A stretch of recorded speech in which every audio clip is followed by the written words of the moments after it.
welcome to Estonia. I'm Galadon here with Powerbang, and we are about to bring you the CWL Season 2 Finals. That's right. The Champions War League has had 32 clans battle it out over the last 4 months.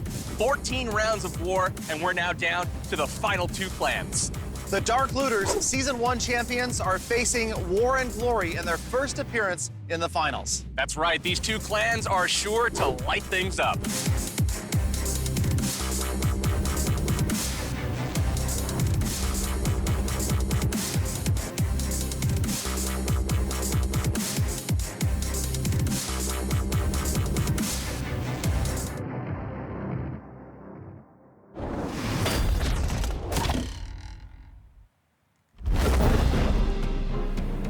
Welcome to Talon Estonia. I'm Galadon here with Powerbang, and it's the final 2 hours of the Season 2 of the CWL. That's right. You guys heard in the intro, this war has been going on for the last 22 hours. We have a really tight contest going. The war is super close. Dark Looters coming out with a bang, really putting forth a great effort so far, but there's 2 hours left to go. And can War and Glory catch up? It's sure to be an awesome contest. Let's see who wins this. The champion will be crowned in 2 hours. That's right. It's a 40 versus 40 clan war. 5 members from each clan are right here in front of me. On my right-hand side, the defending champions, the Dark Looters, trying to hold on to that title. And on my left, first time, here they are, War and Glory. But first, let's take a closer look at the Dark Looters members.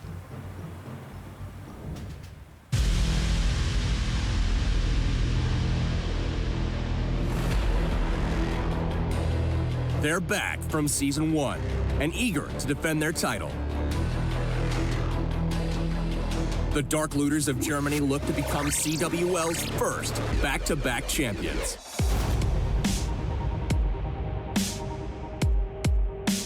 My player name is Itsu. I'm a Town 11 player, and I'm from Dark Looters. The story of Dark Looters started as a farming clan, and when they're getting more into the competitive scene, I joined them. And since then, 1.5 years are gone, we are still around. I'm Bronx, co-leader of Dark Looters, and I'm a Town 9. I will stay in Dark Looters till I retire, just because we are one of the best clans in the world, and I love our guys. I'm King Tim, and I'm playing at Town 10. My role in Wars is, as a Town 10, to hit up on the 11s for 2 stars and a good amount of percentage. The most memorable moment on our journey to CWL final is the first match against Warworlds, where both clans had an 11v11 in the last second of the war. Let's have fun and crush some bases. I'm Knäckebröd, and I'm a Town 10, and I'm playing for the Dark Looters. For me, Dark Looters is teamwork, support, and just putting up amazing attacks together. All the people aren't here as well, like just 30 or 40 guys working together a whole week, a whole month, a whole year, just for the aim of being the best clan in the world. My name is Eeche. In last season's final, I came up short. But this time, I'm going all in. For me, Clash of Clans is not just a game, but also a way to communicate with other people. And, what is even more important, that we all have like a really good relationship and atmosphere on the clan. I think coming to the top is easy, but staying there is even harder. And I think we've proven that we are capable of that. They have the players to be successful, but in Clash of Clans, anything can happen on the battlefield.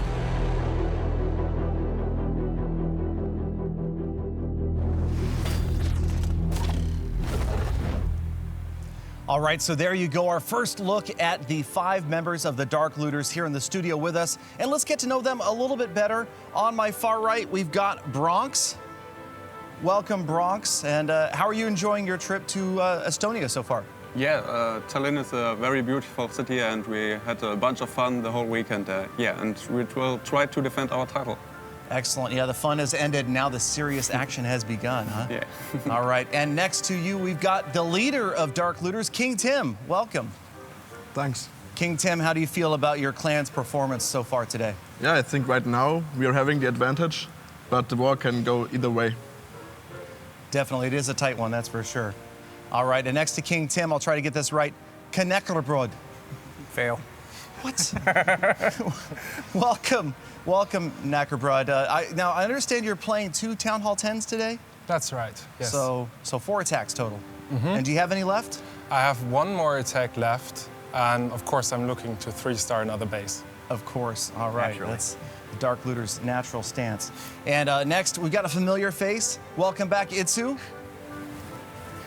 All right, so Itsu, we've hung out together quite a bit. You play a lot of Builder Hall and Home Village War. How do you juggle both of them? Well, whenever it's getting serious in the normal village and in Dark Looters, there's always the focus, always on the clan.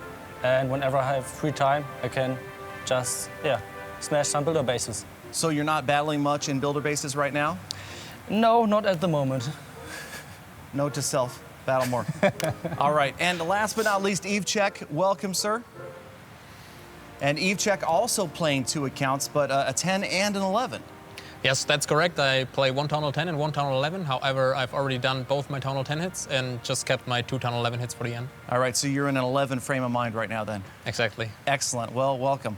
Awesome. Well, great to talk to the defending champs, as always. Good to have you guys back. They are going to try to defend their title here over the last 2 hours. Really close war, as we pointed out so far. We'll get to those details in just a minute. But first, we have a really good opponent on the other side as well. Yeah, we do. We've got War and Glory, 5 members right here on our left, and we're going to take a closer look and get to know these guys as well.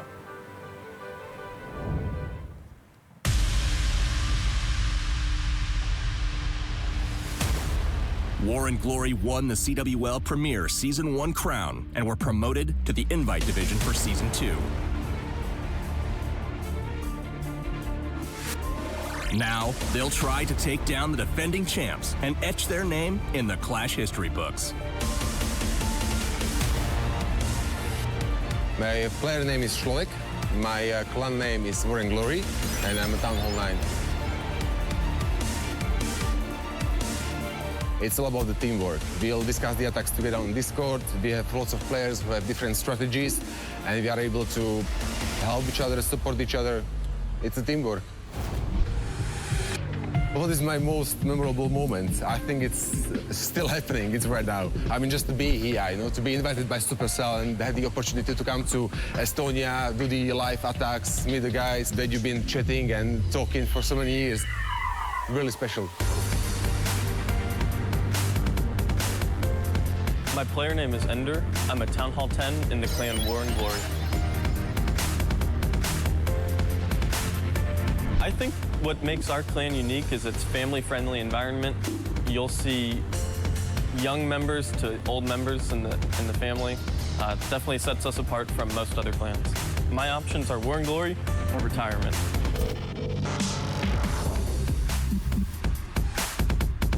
My play names are Vincent and Anir.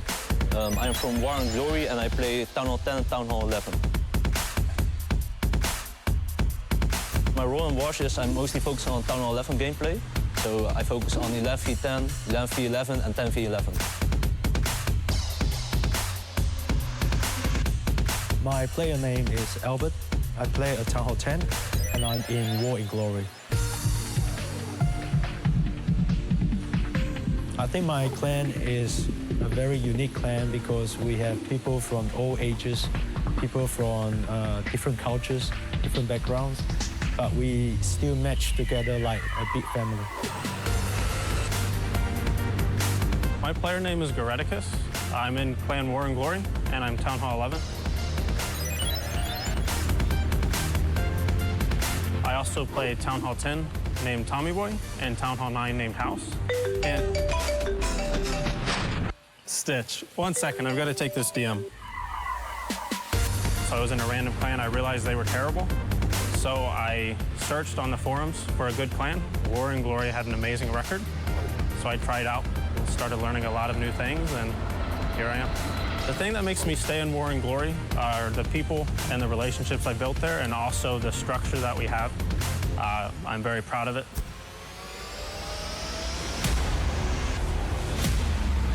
These elite clans have been battling for the last 22 hours. It's time to watch the epic conclusion of the CWL Season 2 Finals.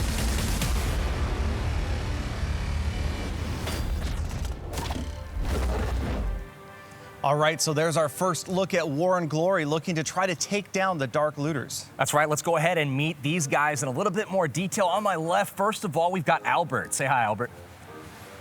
Very good. What got you into Clash of Clans? It was obviously watching my YouTube channel, correct? Sorry, Pop. Actually, that's watching Galadon. Oh, my gosh. Oh, killing me, bro. All right, well, welcome to the stream. Appreciate you being here. Good to have you. Vincent is next up, also next to Albert. Vincent's at Town Hall 11 for War and Glory. How long have you been with the clan?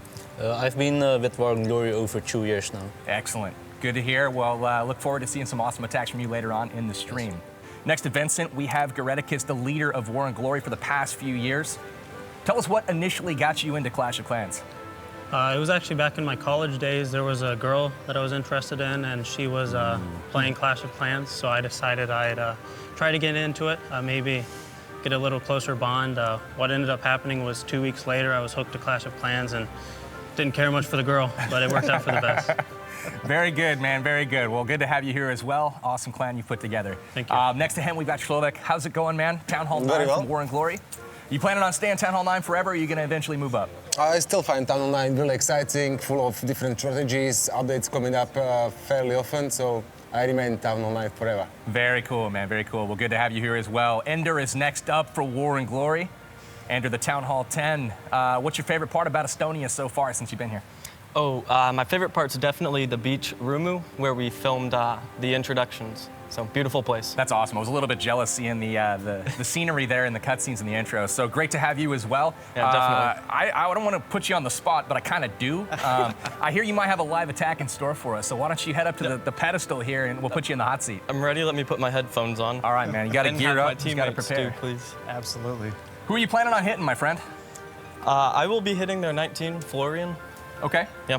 I don't think he's here. So Florian's not here. We can't talk crap directly across the aisle. Although it would be nice, Florian high at home. But we got Ender getting ready to make the first live attack of the stream. We'll get straight into the action, and then we'll have the score update for you after that. I mean, poor Ender, man. He's got to be the very first guy that used this podium that we have right here in front of us in the studio. So not only everybody at home watching, he knows all of his clanmates are watching. He's got everybody from the opposing clan here watching. His teachers are watching. His family is watching. His pets are probably watching. And they're veterinarians. Exactly. It's the biggest attack of his life. All right. All right. Well, Ender's going to get ready here. We'll go ahead and we're looking for the attack on number 19, Florian. All right. All right, so wiping the sweat off his palms, gearing up. This environment, I got to point out, Gally, is a little bit different than the home environment where you're probably, in the toilet. Think? Yeah, I'd say this is a little different. Yeah. So there he is, getting ready for the attack, and we'll take a closer look at it. And here we go. Perfect. So we're in. We'll check out the base here. We've got a wide set infernos here, all the way out towards the edge of the base. They are protected by 2 layers of walls, but Ender's going to start with archers up on the top of the base, picking off that outside trash, and a wizard over on the right side. Yep, you can see he's picking out those free buildings, just like we see in the Builder Hall as well. Earthquake's going down there. That's right. You got to soften up that core. Just kind of soften up the core. Here comes the first golem on the right, and the queen in behind it. All right, you notice he's got 40 level 3 miners in the army camps. That's a fearsome combination at Town Hall 10. That quake will prove handy, softening up those high hit point buildings in the core. So here they come from the bottom right. Barb King is way down there on the bottom left of your screen. You can see that all of the miners are moving in, and that first inferno getting to some of those miners as they're headed towards the center. Pretty good funneling right there from the heroes on the side as they continue to move along the outside. That's right. Poison spell down to take care of that clan castle. The balloon really the only thing that's going to bother these miners, but the poison should be enough to take it out. You can see what he's done with the heroes, setting them on the outskirts of the base, keeping those trash buildings trimmed out, and the miners going right where they belong, up the center of the base, hopefully taking out all of the defenses. Yep. Just one more heal spell left. He's dropped a heal spell on those miners that are starting the path right on the edge of the heal spell, but look how he predicted their path right there. They're going to stay within it as they take down that next archer tower. That's right. Looks like the Barbarians still up from the king over on the far left. Queen still alive, taking out the town hall. She wants to stay away from that Lava Hound. Lava Hound needs to stay inside the center of this base so the queen doesn't lock onto it. Yeah, looking really solid here for Ender. 83%. Just that last Inferno tower is a problem, but it looks like it's just Wizard about tower to go down. Oh no! Here comes. This is so close. Tower is still up. So is the Wizard tower. Here come the miners. They're gonna get that wizard tower, but that Inferno is just causing Andrew, there's so nothing much left for you to damage. do, man. How are you feeling? Is it gonna happen? Oh man. No. Unfortunately. So close, dude. 89% two-star on So that much damage one. to that Inferno tower, just not quite enough to get out of the way. That was a pretty incredible attack. It really could have gone either way. The pathing towards the very end of that attack, just not quite what it needed to be. The Inferno stayed up, the Wizard Tower stayed up, and that spells doom for the miners. And there you could see the Dark Looters reacting positively, or actually that was War and Glory hoping there. Absolutely. They were wrenching their hands together, hoping that they could pick up the 3-star. We've kind of jumped straight into the live attack, but for those of you just now tuning in, let's catch you up on the score and what the heck is going on this war. We've got War and Glory over on the left, taking on the Dark Looters on the right, and look at that, it's a tie. Check it out, I love it. It's a tie. Wouldn't it be fitting for the final if this came down to the final attack? All day long. This morning on the way here, it was like 37-37. It was tied earlier today. And so let's go ahead and take a quick look at the war map as well. And we'll kind of give you guys the key attacks so far, as you can see right here. 3 of those 11s have been 2-starred so far. And those critical 10v10 triples making the difference right now. Absolutely. The breakdown for the war, there's 5 Town Hall 11s on each side, 17 Town Hall 10s, 18 Town Hall 9s. As far as the statistics go for this one, War and Glory falling a little bit behind early. Dark Looters has the edge both on 11v10 as well as 10v10. But as we've said, there's a lot of attacks remaining and anything can happen as we go through this last few hours. Exactly. So every Town Hall 9 base has been cleared. So what we're looking at in this last hour and 50 minutes or so of the stream is just the Town Hall 10s and the Town Hall 11s conducting those last-minute attacks, seeing who can pull out those critical 10v10 triples and how many 11s are going to drop and try to pick up a triple there as well. Absolutely. So, right on. All right, so here we go. We're going to look at an attack from earlier, and this is my favorite name to say, Conroad, attacking Jimmy from War and Glory. Sounds good. We've got bowlers coming in on the top right, and it looks like we've got Conroad doing some funneling here. Queen in from the bottom right, working her way towards the base. You can see he's got 32 balloons queued up here, and he's going right at this section with 4 air defenses, seemingly kind of easy to pick off a couple of them. Yep. So he's going to try to get some high value here. And check out where the mortars are on this base. All of the mortars are on the outside. In fact, 3 of them are right there, and they're already down. Absolutely. That's something that you're kind of seeing pretty commonly in a lot of these Town Hall 10s, trying to prevent those bowler and witch 3-star attacks with the spam coming on the outside of the base. But in this case, Conroad going into the base with the bowlers, deep push, really kind of ignoring the CC troops once again, and trying to get that Inferno Tower up top. There's the king. He's working on it. There it goes. And no, there it doesn't go. So what is that, close. 5% health? Look at that. My goodness. That is insane. Was almost down. A sliver left. So close. So he does the stare for just a moment. Yeah, there was a momentary pause of, did that just really happen? So in come the Lava Hounds and the balloons, and you got the minions trying to clean up in behind. The Lava Hound pop there, and you've got, what, just a couple of haste spells and 1 heal left. That attack looked really good. If that Inferno Tower had gone down, I mean, this would have been a heck of a lot closer. So really, really nice try there from Conroad. Not quite able to pull out the 3-star, but we had to show one of our guys that was in studio, had to show one of his attacks. Really, really close effort on this one. Conducting 4 attacks in one war, and a war of this caliber is not an easy task. So definitely shout out to Conroad for making a great effort, and it was close. Absolutely. It was super close. Well, really good looking stuff. Conroad, tell us what went wrong on that one. I saw the Inferno Tower got down, just a sliver left on it. Were you hoping to get that down with the push? I wasn't planning to get the Inferno Tower, but the base has a lot of storages inside the core, so that naturally makes for good Laloon pathing. And we're trying to take advantage of that. But the main problem was the Expo not going down, so I really, my loons couldn't push into the first Inferno, and then I got a little nervous and I threw that heal down too shallow, so that was the main mistake.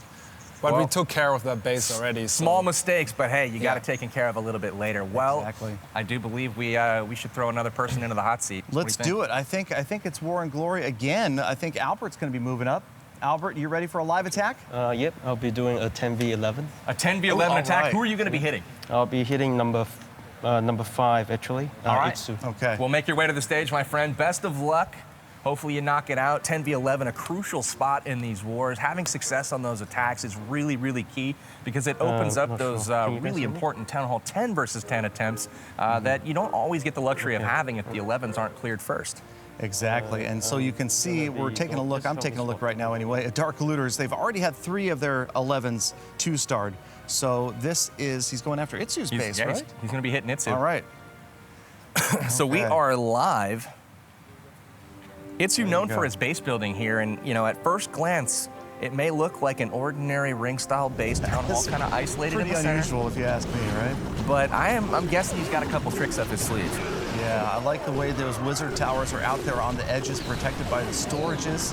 And then you've got the, it's just a very unusual base. You know that if Itsu's built this, a lot of thought has gone into this. That's exactly right. The initial push to get the CC lure was very interesting. He sent balloons and Hog Riders in, hoping to get that cannon as well, I think. Didn't quite get it taken care of, but wow, really interesting first look at the push here from Albert. Look at that Archer tower. That is mean looking, that new level. Intimidating at a new max level. And just look at the arrangement that Albert has for troops and spells. It's got 2 columns down there. He's got Earthquake, Freeze, Jump, Rage, Heal. I think he's brought everything. Yeah, we're missing the goblins, so maybe a goblin and a pecker we could have thrown in there. But hey, so far, he's got everything but the kitchen sink in this attack. Starts with the boulders from the top left. They're starting to clear some stuff as well. Queen Walk going well down there. Rage spell used to support, but the Eagle Artillery has activated and is now locked onto his Queen, so he's hoping to avoid damage there. Unfortunate, but the Rage spell is affecting both the Queen, output of damage, and obviously right now the healers, as she walks out of it, the healer's still enraged, helping to keep her up.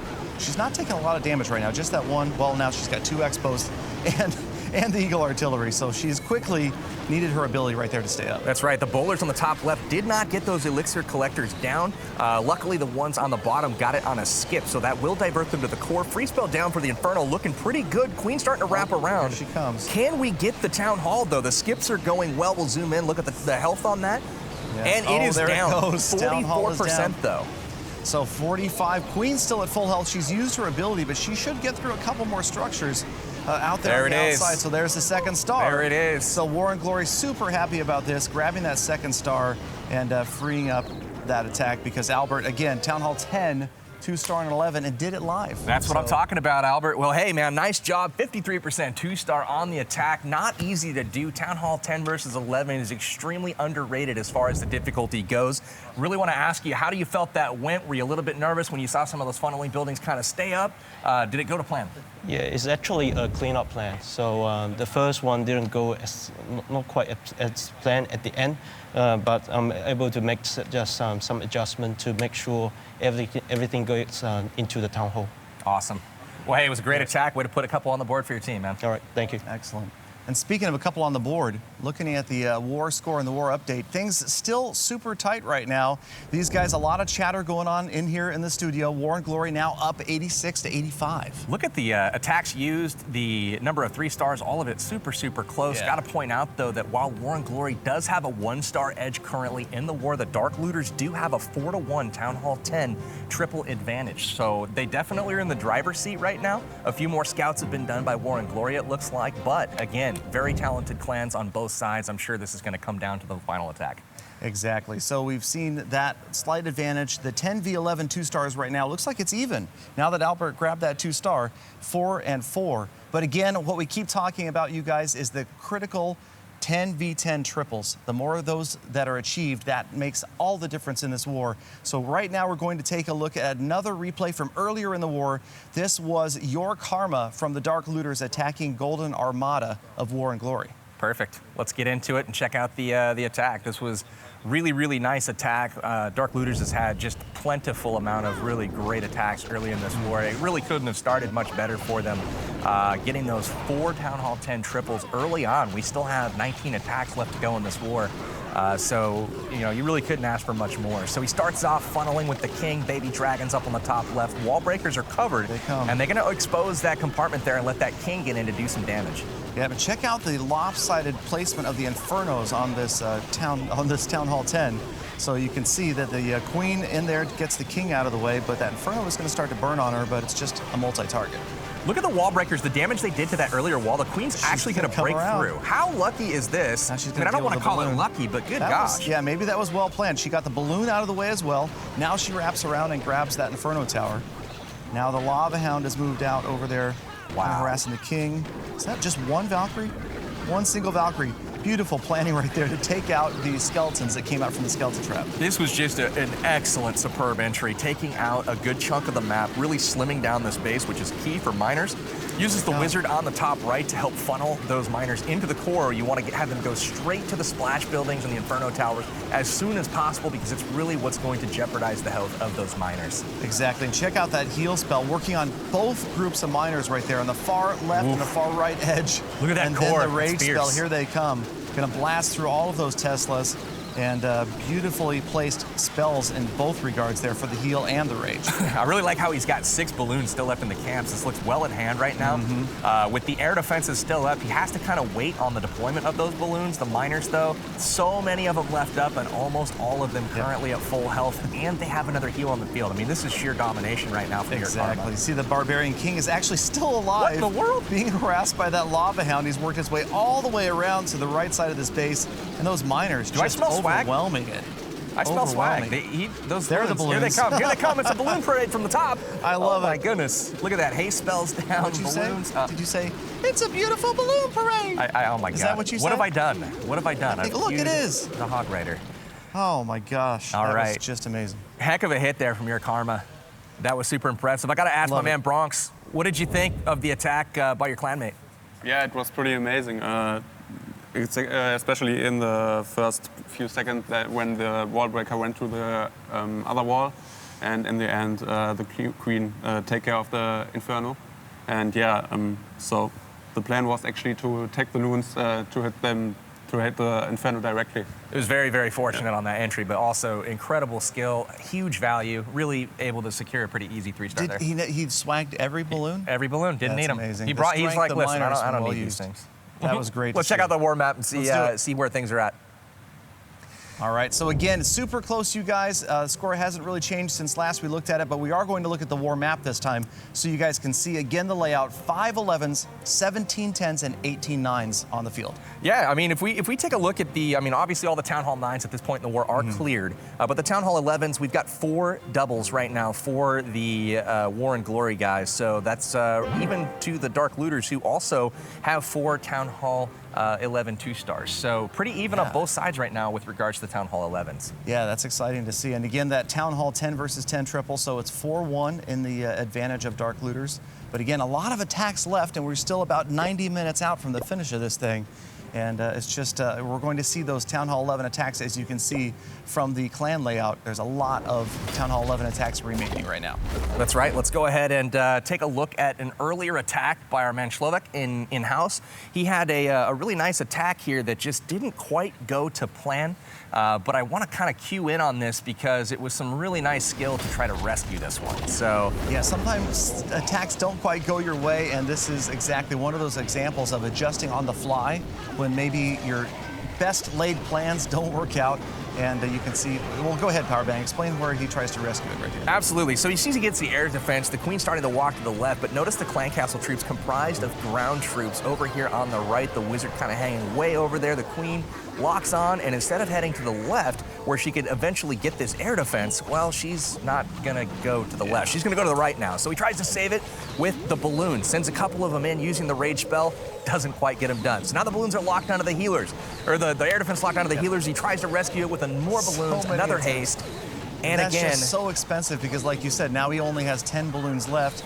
Early on, and there's another haste spell trying to stack haste spells. Is that the third attempt sending balloons in again? It is. And finally, the air defense. So it seems seems like a train wreck at this point. Right. No offense at all to Slovak, but what I liked was from this point forward. Like, you'd think, at this point, I'm sitting here thinking to myself, fail. But, you know, it obviously it does fail. But at this point, I didn't think it was going to be anywhere close. He uses the rage spell to keep the queen up. He's down a healer already from the earlier air defense fire. Yeah. And unfortunately, look at his luck here. Opens up the wall, with the wall breakers. Queen's going to wrap around, but who do you think the enemy queen targets? His queen or the healers? Well, yeah, it's going to be the healers. R.I.P. healers. There goes one. And another rage spell goes down. The queen is going to get the defending queen down, but now you've seen at least one healer fall to the air defense earlier. Another one falls to the defending archer queen. But then he continues to do an amazing job here at saving this attack.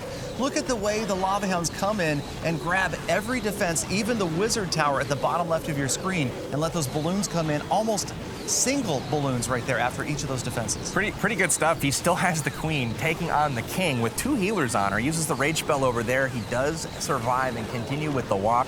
And then the balloons fall just short of the final section of air defenses there. The hound dies just in time.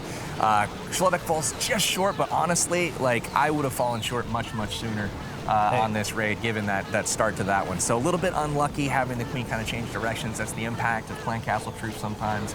And, you know, one thing after the another, it just doesn't quite go the way you want sometimes. Exactly. And that's what I've heard from these War and Glory guys all week is it's a never say die, never give up attitude. And that's exactly what was embodied in this attack. For sure. It was great to see the fact that he didn't rage quit. He didn't give up and say, I can't do it. This is just a scout. He really kept pushing all the way to the end. And that's a masterful skill to turn that attack and make it as close as it was after the beginning started out so badly. Absolutely. So Schlak, I gotta say, first of all, sorry for putting your attack up on the stream. I know you're super proud of it.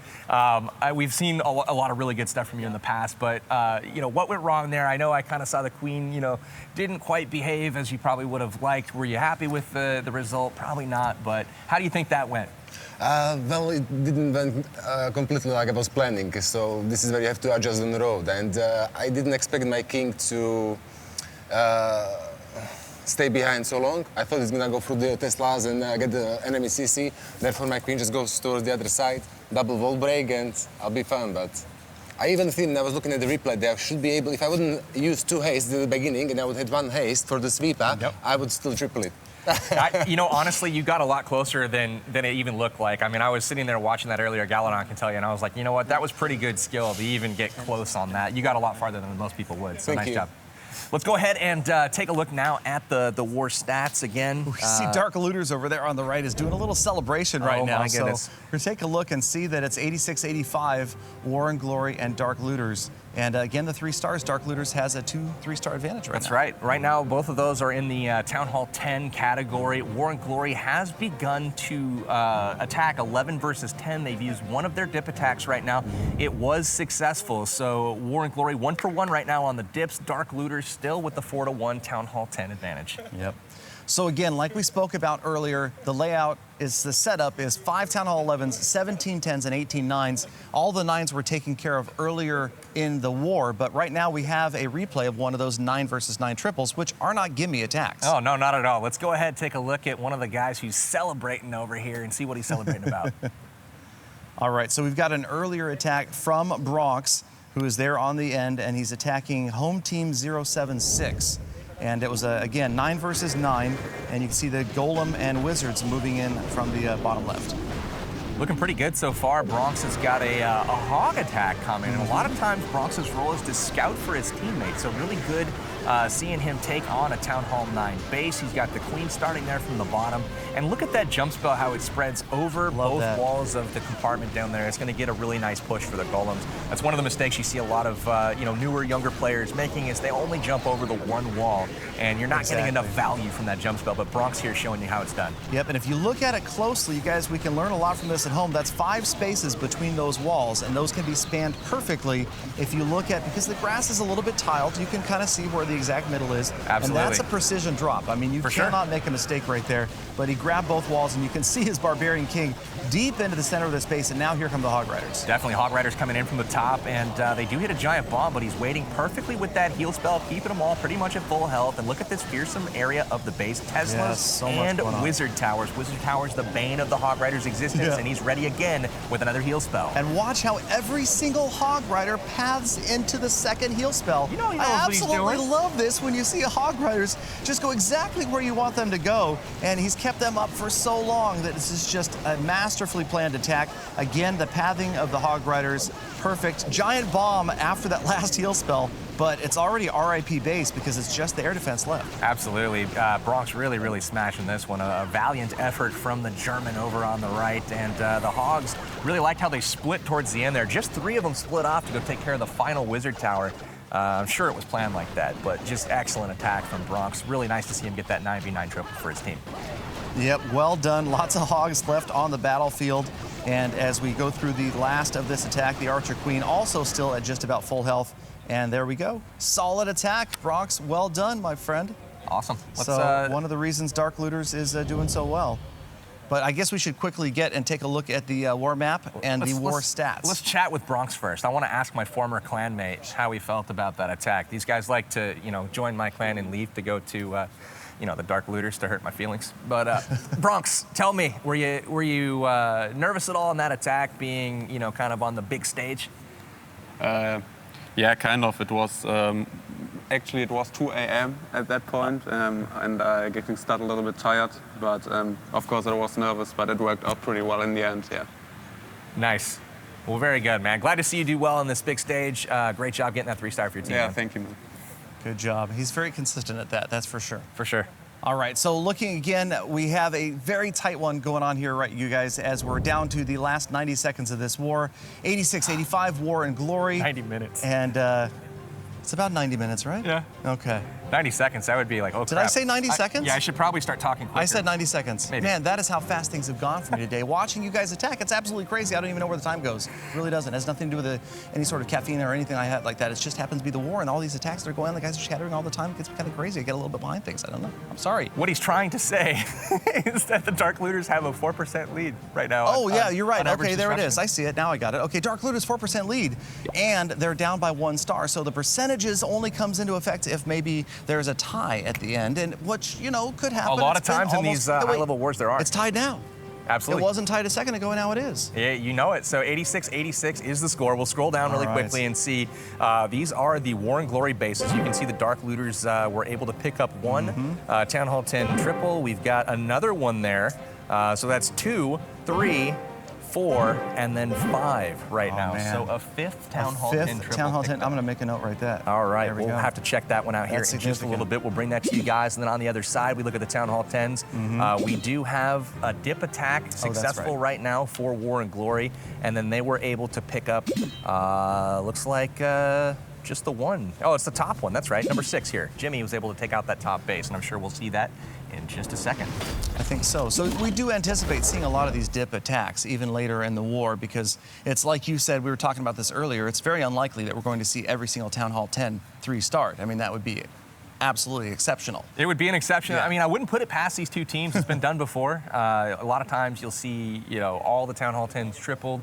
But again, it takes an exceptional performance. Hopefully we see that here today. Let's jump into the attack that we just kind of hinted at. We saw War and Glory's Jimmy getting a 3-star on the top base for the Dark Looters. So we're going to hop into that right now. You'll notice the bowler starting out on the right. Really popular tactic with these high-level clans is using a single bowler to skip that rock and take out multiple buildings at once. That is great, and that is definitely something that everybody at home can learn from, the idea of using those bowlers to skip and not just focusing on what's on the outside, but because of these base layouts, you can often get to at least one structure on the inside of that wall using bowlers. Absolutely. So we've seen multiple instances of that today, even high-value structures like air defenses or inferno towers being taken out with bowlers from the outside of the base. So really incredible skill displayed, as always, here by these two clans. Jimmy here making a push. Right there.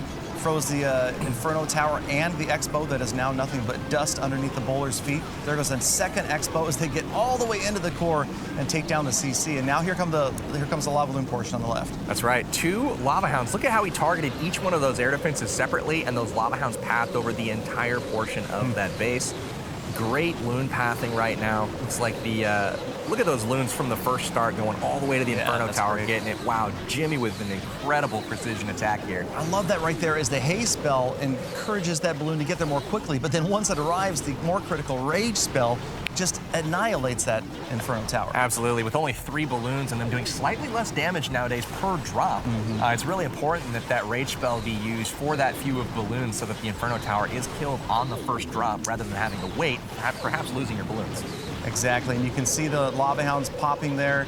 letting those lava pups and minions kind of clean up in behind the balloons. Nothing left but trash buildings on the outside now.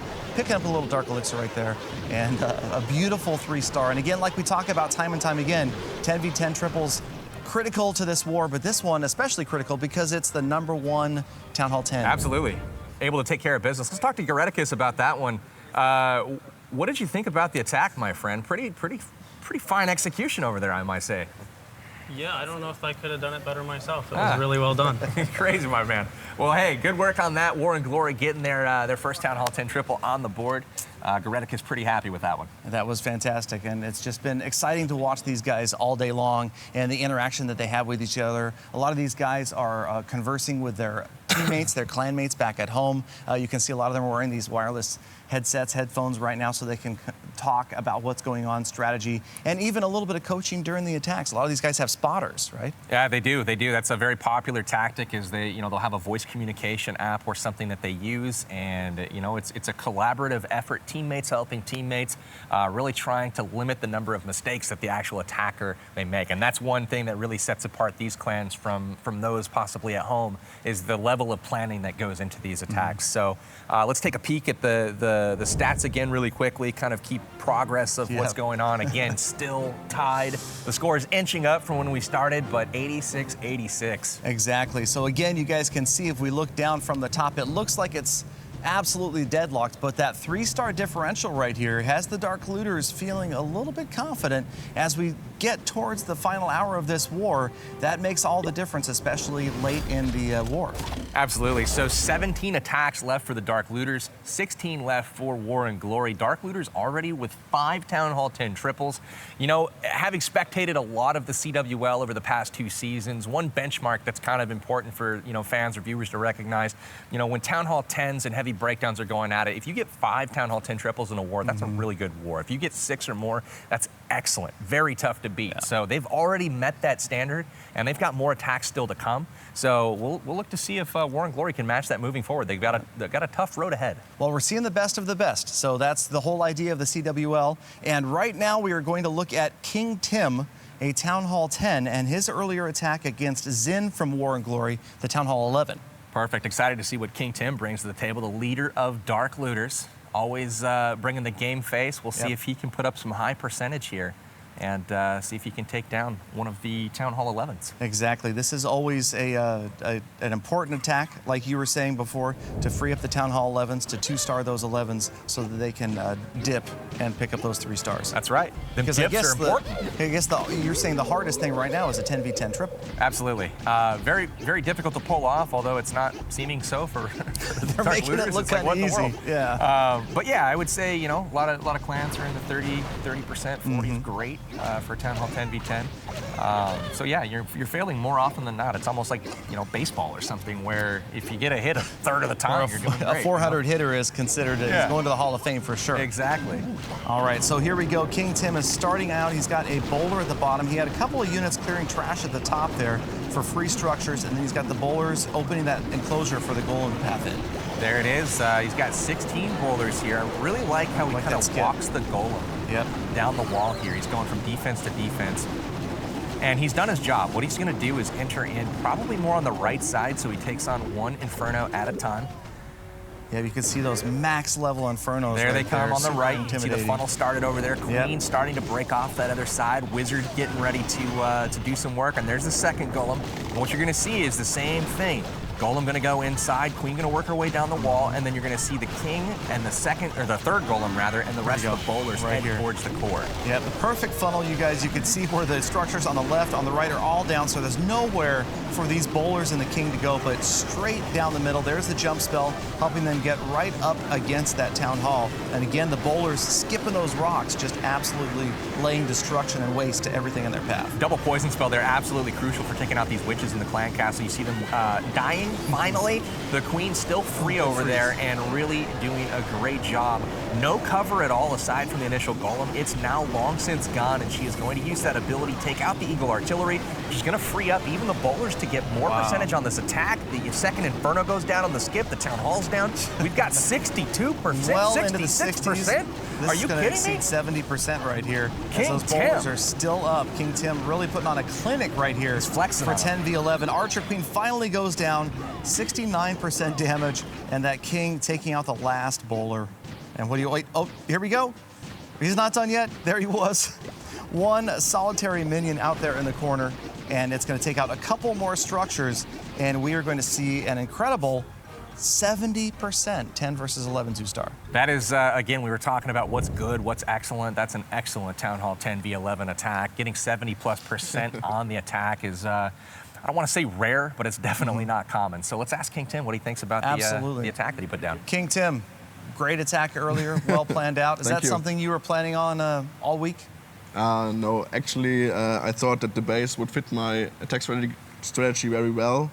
And as I saw the 69%, I thought about quitting the attack right now, but a bit of a could be a I don't percentage know why problem you at would the do that end. at that number. But he continued on, and yeah, the minion picks up a couple more, and I think it's pretty rare to see over 70% on a 10v11 2-star. That's true. Yeah, that's true. So King well Tim. done, King Tim, leading the way for War and He's a savage. Dark Looters. He's a savage. What can you say? We've got the war map up for you guys. That'll see where that kind of left off. It looks like 4 of the Town Hall 10s, or Town Hall 11s rather, have been taken care of. We've got just one left right now with Vincent. Vincent in studio, still trying to defend against the ever long list of attackers coming his way. And then we've got Adios holding strong for the Dark Looters. Everyone else, including Eeche and Itsu, already taken down for 2 stars. Yep, and it looks like both clans have 16 attacks remaining in this last hour or so of battle. We've got an hour and 13 minutes left in the war, 32 attacks yet to be conducted. So we are far from deciding this, even though Dark Looters has a 1-star lead and has that 3-star advantage right now. That's right. So we're going to go ahead and, I believe, take another look here. Let's go ahead and pop into an attack by Revenge from War and Glory. This is one that went down a little bit earlier. We want to catch you up on what's gone down to this point. He's taking on Xliv from the Dark Looters. So look at this, drops in the heroes from the left side and ends up with a Tesla farm outside the base. Yeah. This could be a cleanup attack. Yeah, I'm guessing that maybe he already knew this was here because that was an interesting drop of the heroes right there. But again, a lot of these attacks are scouted out. They're not fresh triples. You will see players that can't get all the way through, and they use every bit of information on a failed attack or an intentional scout attack. So some of these attacks, especially the Town Hall 9s, rather, when they're attacking, they're using their second attack and maybe all the 9s are cleared. They're going to get up there and attack a 10 and try to grab as much information as they can. Right here, Revenge doing a great job, and the hero kill squad just now about to finish up, but the Queen's still moving down that left side of the base. Look at how far that Queen has gone. She's traveled all the way down the left side of the base. Balloons now coming in from the top. Really great funneling here. You can see those balloons coming in from the top right about 1 o'clock, getting the Archer Tower, forcing that big first group to the core. One question you have is, what about the enemy Queen? Well, guess what? We've got skeleton spells and lava pups that are going to be available to take her out. She hops the wall, just waiting right now to figure out which side of the wall she's going to be on. And it looks like the other group from the right side is going to take out the remaining defenses. So critical. You can see the skeleton spell still waiting. I guess he's making sure that he doesn't drop it in the wrong compartment. Look at how many, he doesn't even need it. Look at how many balloons are left over. He finally drops it. Yeah, so finally the skeleton spells. And that's definitely a good move there, even though it wasn't, like you said, really needed.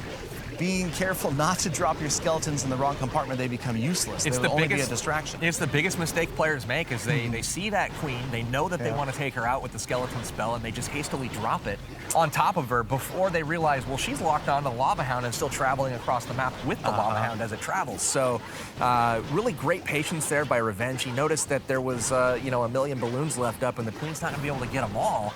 So he just, displayed a great set of patience and finally took her out for the 3 stars. So nice job to War and Glory there.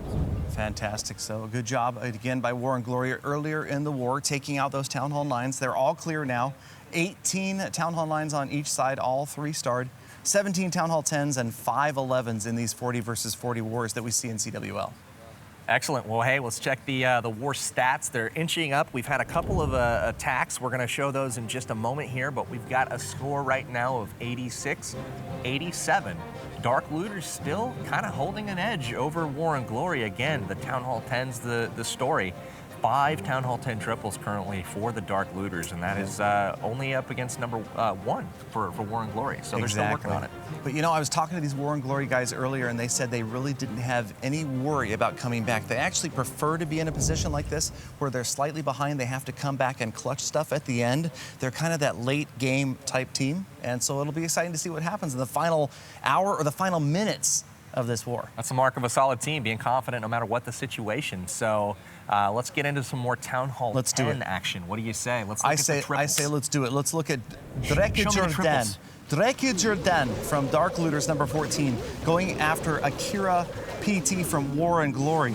And again, familiar looking setup here as the Archer Queen has had a kind of a direction set for her by those units to the right. Oh, really like the entry there. Haste spell with a few balloons. The whole goal there is to take out a couple of, outside defenses, as you can see, and then really breaks off a path for the Queen to walk. She's going to head to the left, and notice all of those air targeting defenses. You've got Wizard Towers, you've got Archer Towers, really doing a great job sneaking that King in there to tank as well for the Queen, buying her extra time to walk down the wall.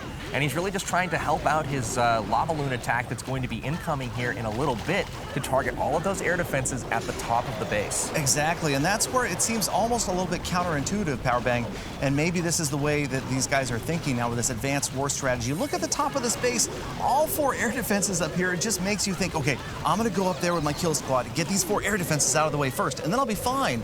But it's all those splash damaging, the Wizard Towers, the Archer Towers at the bottom, that I guess stop those attacks late. That's right. Oftentimes it's not the case. Even though you get all of those air defenses taken care of, what happens to the Hounds then after that? Where do they target?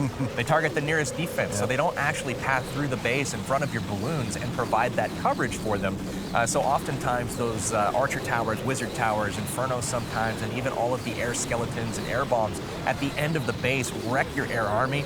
Dreke Jordan here for the Dark Looters recognizes that, uses the balloons to push his way through the base, and even though he misses the freeze, look at that, close. Doesn't quite get the Inferno Tower. It doesn't matter, just too many balloons. Is that going to push through this base? He takes it out, no problem at all, and even has some backside balloons there to make sure they aren't all grouped up so the Wizard Tower doesn't get them all. Yet you could see early on in that attack as the Lava Hounds moved in from the left, the Expos, even that Wizard Tower, the one Wizard Tower at the bottom left that was left behind, never saw the balloons coming in. They were all focused on the Lava Hound, and he still got a Lava Hound up, but at this point, nothing as far as defense is left, just cleaning up and grabbing a beautiful 3-star attack. It's a great 3-star. That was an excellent entry, a really great value for the kill squad there. Just sending those heroes by themselves down the wall. They got a lot of value taken care of. And then the Lava Hounds bought just enough time over the air defenses for the balloons to go in and take it out. So why don't we go ahead and talk to Knekkebrod over on the Dark Looters about the attack. Knekkebrod, what did you think? I'll say his name since, you were... You're great at it. You really are. I don't know about great, but, Anyway, Knekkebrod, what did you think about the attack? How did it go? Anything you would have done differently had it been you? Well, of course, I wouldn't have missed that freeze next time. But it didn't matter. I got the air defense, and my loons were all full health, and there wasn't really any danger backside. So the air defense was actually much more important at that point. But still, I'd rather take the Inferno with it next time. When you have 400 balloons heading into an Inferno Tower, it can only target 5 of them. So, that's true. It seems bad, but you're right. He was okay. It seems scary, but he was okay. So let's go ahead. This. Thank you, Knekkebrod. Thank you very much. And another good attack. They Nailed keep it. laughing at me. I'm trying here. Okay, war map. Let's go. All right, so we've got War and Glory right now. Looking at kind of the top part of this map, we've got a whole bunch of bases still left to hit. You can see a whole bunch of them unhit right now for the Dark Looters. And the same thing over on the other side. A lot more scouts have been done, it looks like, for the War and Glory guys. So you can expect them to put some really great attacks coming forward on the Dark Looters. Really excited to see kind of how this plays out moving forward. Several of the lower bases you can see have been scouted already. We've got some really close attempts by their Town Hall 10s. We've also got the Town Hall 9s that have gone in and scouted already. So looking forward to see if we can catch some of those goes moving forward.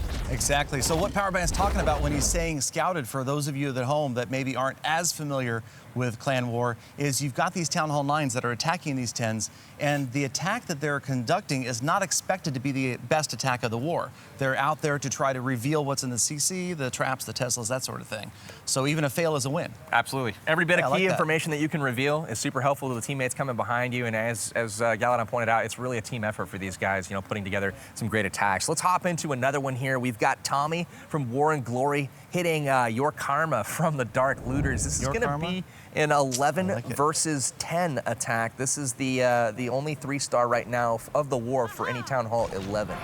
All right, so again, this is a dip, which we would anticipate to see more of later on, because like you said, right now, the hardest thing to accomplish out there is a 10v10 triple. That's right. But an 11v10 triple, much easier, obviously, than an 11v11 triple, so that's why we're going to see a lot of dips like this. And late in the war, these could make the difference. Absolutely, and you know, the Town Hall 11s, you know, while they are, you know, more successful typically than a 11v11 or 10v10, they still oftentimes decide the war. You can outscore your opponent on the Town Hall 10v10s and fail dips and still lose the war, as you know, my clan's been able to prove many times over. So I wasn't going to bring it up. No, you know, it is what it is. It can happen to the best of us. The Dark Looters still have all of their Town Hall 11 attacks remaining, so they need to go out and execute, or else War and Glory, the door is left open for them to come back should they execute all of their attacks just like this one. Exactly. So here you see Tommy from War and Glory with those maxed out miners just devastating this village and moving through the base. The Lava Hound there is pestering the Warden, who uses his ability pretty late, but you would think that's too late. But when you realize how many miners it just affected in the core of the base, that was brilliant timing right there. Just trying to make sure that he had that ability active over the giant bomb, over the Inferno towers, making sure that they're not being taken down all at once. And as long as he's able to, you know, keep up the majority of his miners, it's just simply too hard to stop. I really like the fact that his queen's still alive, has walked entirely around the base at this point, full health, and still has full health. So. And the last structure to go from a 99% 1-star to an easy 11v10 dip triple. Gotta love it. So Tommy from War and Glory getting it done. Really nice work. Let's go ahead and talk to Vincent. Vincent, are you, you're one of the last guys to hit usually for your squad. I'm sure we've got some action from you coming up a little bit later in the war. Are you feeling good about your Town Hall 11s hitting the Town Hall 10s this war?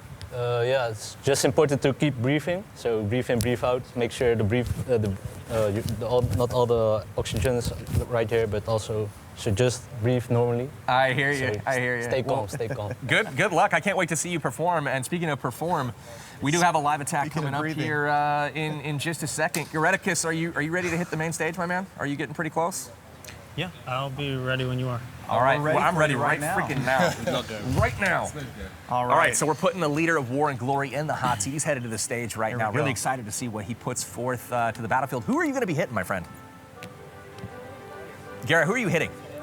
He's focused on his clanmates right now. 10. Where are you attacking? Number 10. Base number 10. Base number 10. All right, so Goreticus is attacking base number 10. So this is going to be the Goreticus, the leader. Are you?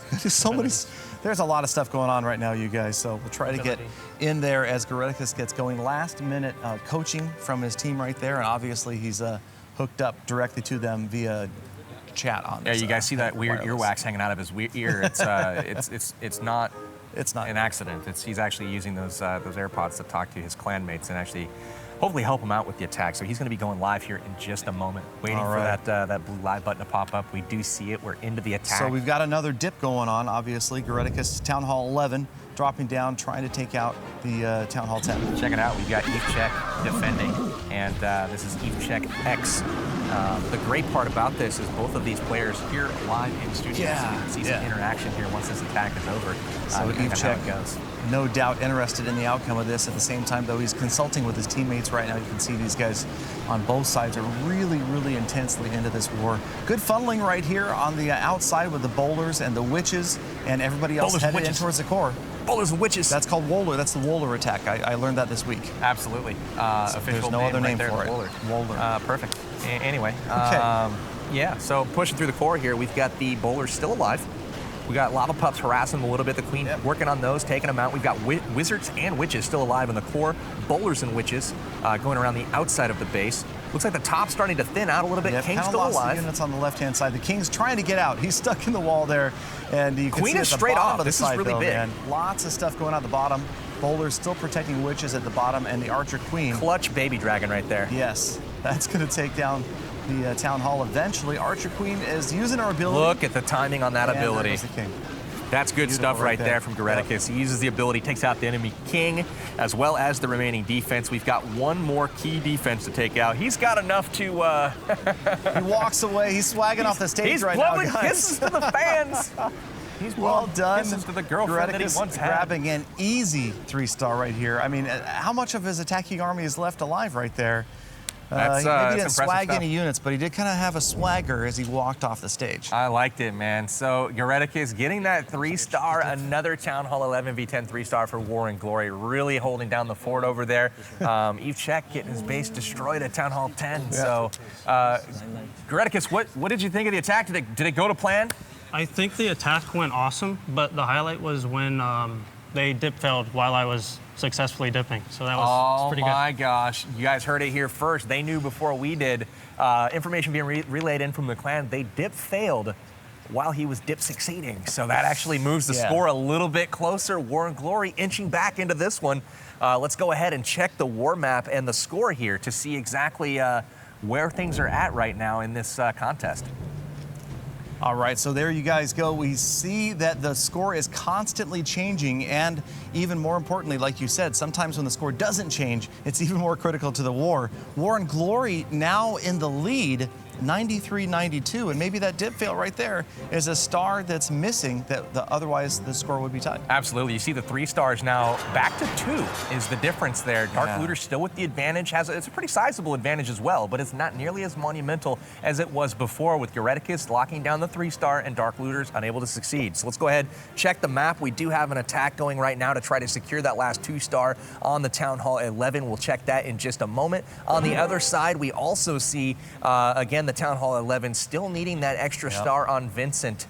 Still have not picked that one up, but the map's starting to look a little bit better for War and Glory. We go down, look at the Eeche now being taken out. We also have DDBB taken out, and then there is one more with Your Karma and Drekkager Dan. Both of these guys taken out by Tommy. So awesome job to War and Glory so far catching up. And we're now in the final hour of the CWL Season 2 Finals. The final 60 minutes start to count down on this war. So you guys, it's just going to get tighter than it ever has been before. You can see that it's kind of been a back and forth seesaw battle. Right now, we've got an earlier attack. This is a 10v10. Florian from Dark Looters attacking Tom from War and Glory. Both number 19 on the map. This just went down here just a little bit ago. We're catching you up with the action. Great attack here from Florian. He's bringing 27 balloons to try to take out Tom 1038. So loon heavy. Look at the Valks though. Loving the attack. 5 Valkyries. He's got a king, 5 Valks, and a jump spell, and typically you see that type of combination used to take out the Inferno Tower. Notice how that wizard on the bottom right took out the trash building. That's going to help funnel that king into, there's a jump spell. You're going to see wall breakers come down next to open up that compartment. Here come the Valkyries as well. They're going to help take out that Tesla and the gold storage at the same time. Beautiful wall breaker drop right there, and everybody headed right towards the core.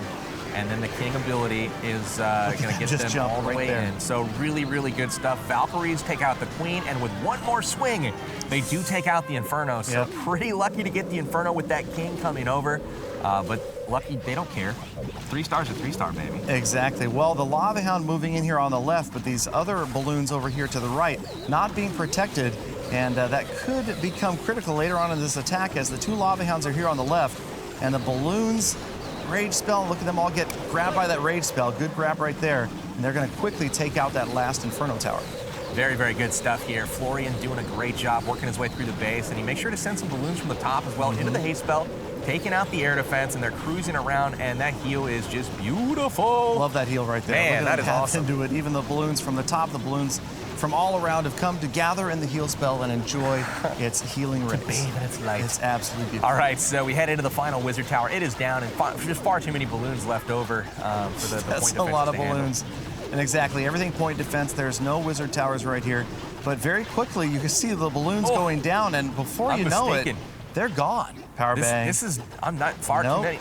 I'm talking There was not as many balloons as it looked like right there. Well, it's deceiving. It's deceiving. It's kind of like miners. And here I thought you thought I was showing you a triple? To hook us up. Yeah, sorry, buddy. No, not everyone can be a triple. So no, this is going to be a tough 10v10 attempt, but it just doesn't quite work out. As you can see, those balloons kind of stacked there, and in comes the lava hound that had been sitting dormant on the far right. It's going to kind of path across the base, go take out that one archer.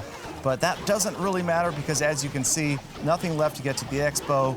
And yeah, it's tough. Sometimes when those balloons stack up like that, it's hard to tell how many are left. Absolutely. So really, really nice attack here from Florian. Just fell 3 defenses short. That's all it took was 3 more defenses. He would have been good. Man, I thought he had that one for sure. I was really confident. It looks solid early. It's sometimes hard to tell exactly what went wrong. But, you know, I would ask the War and Glory guys, as they were able to defend against a 3, what went wrong, but they look pretty focused over there right now. They don't even know we're here. That's right. That's okay. I'm not going to disturb them right now. So let's buzz into the war map. You heard War and Glory cheering while that was going on. Let's go ahead and show you what they were cheering about. We had a fail go down for the Dark Looters, while at the same time, notice here, Adios, Team Mystic was able to take down this this base and lock up the 2-star. So really good stuff there from War and Glory. Now the 2 stars have been on all of the Town Hall 11s. The 11s are off the board for the War and Glory guys, while Dark Looters still need to pick up one on Vincent. So things looking, you know, a little bit better attack by attack here for War and Glory. Yeah, you're kind of seeing War and Glory, just like we talked about, start to kind of pull things out. But I think at this point right now, we've got Eeche. Eeche, are you ready over there to go with your live attack? I'm ready, yes. Now we see why they were so chatty. They're getting ready, they're planning preparations. So where are you headed here as you walk up and take the stage for us? I'm going to hit number 10. You're going to hit number 10. Exactly. All right, so you're going to be going after Tay, and let's see here. So Tay is a Town Hall 10, obviously. He's been 1-starred earlier, so scouted out. So Eeche definitely has had a chance to see what the layout looks like, what's in the CC, traps, Teslas, that sort of thing. Absolutely. So good luck to Eve as he is scouting the base. We're looking at Tay here for War and Glory. Eeche focused. He's got his game face on. He seems pretty calm right now as he gets ready to start this attack, and we'll get in there as soon as he starts going. There he goes. There we go. All right, so another dip. Scouting the base, taking a look at it. We've got the Infernos both on the top side of the base. Again, Archer Towers kind of off to the bottom. There's that quad. There's 4 earthquake spells. Like it. Quad quake.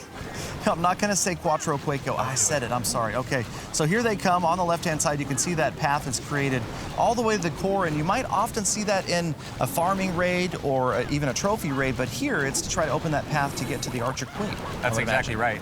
Really interesting air defense placement on this one. They're in the corners of the base, which that makes Lava Hound pathing really difficult.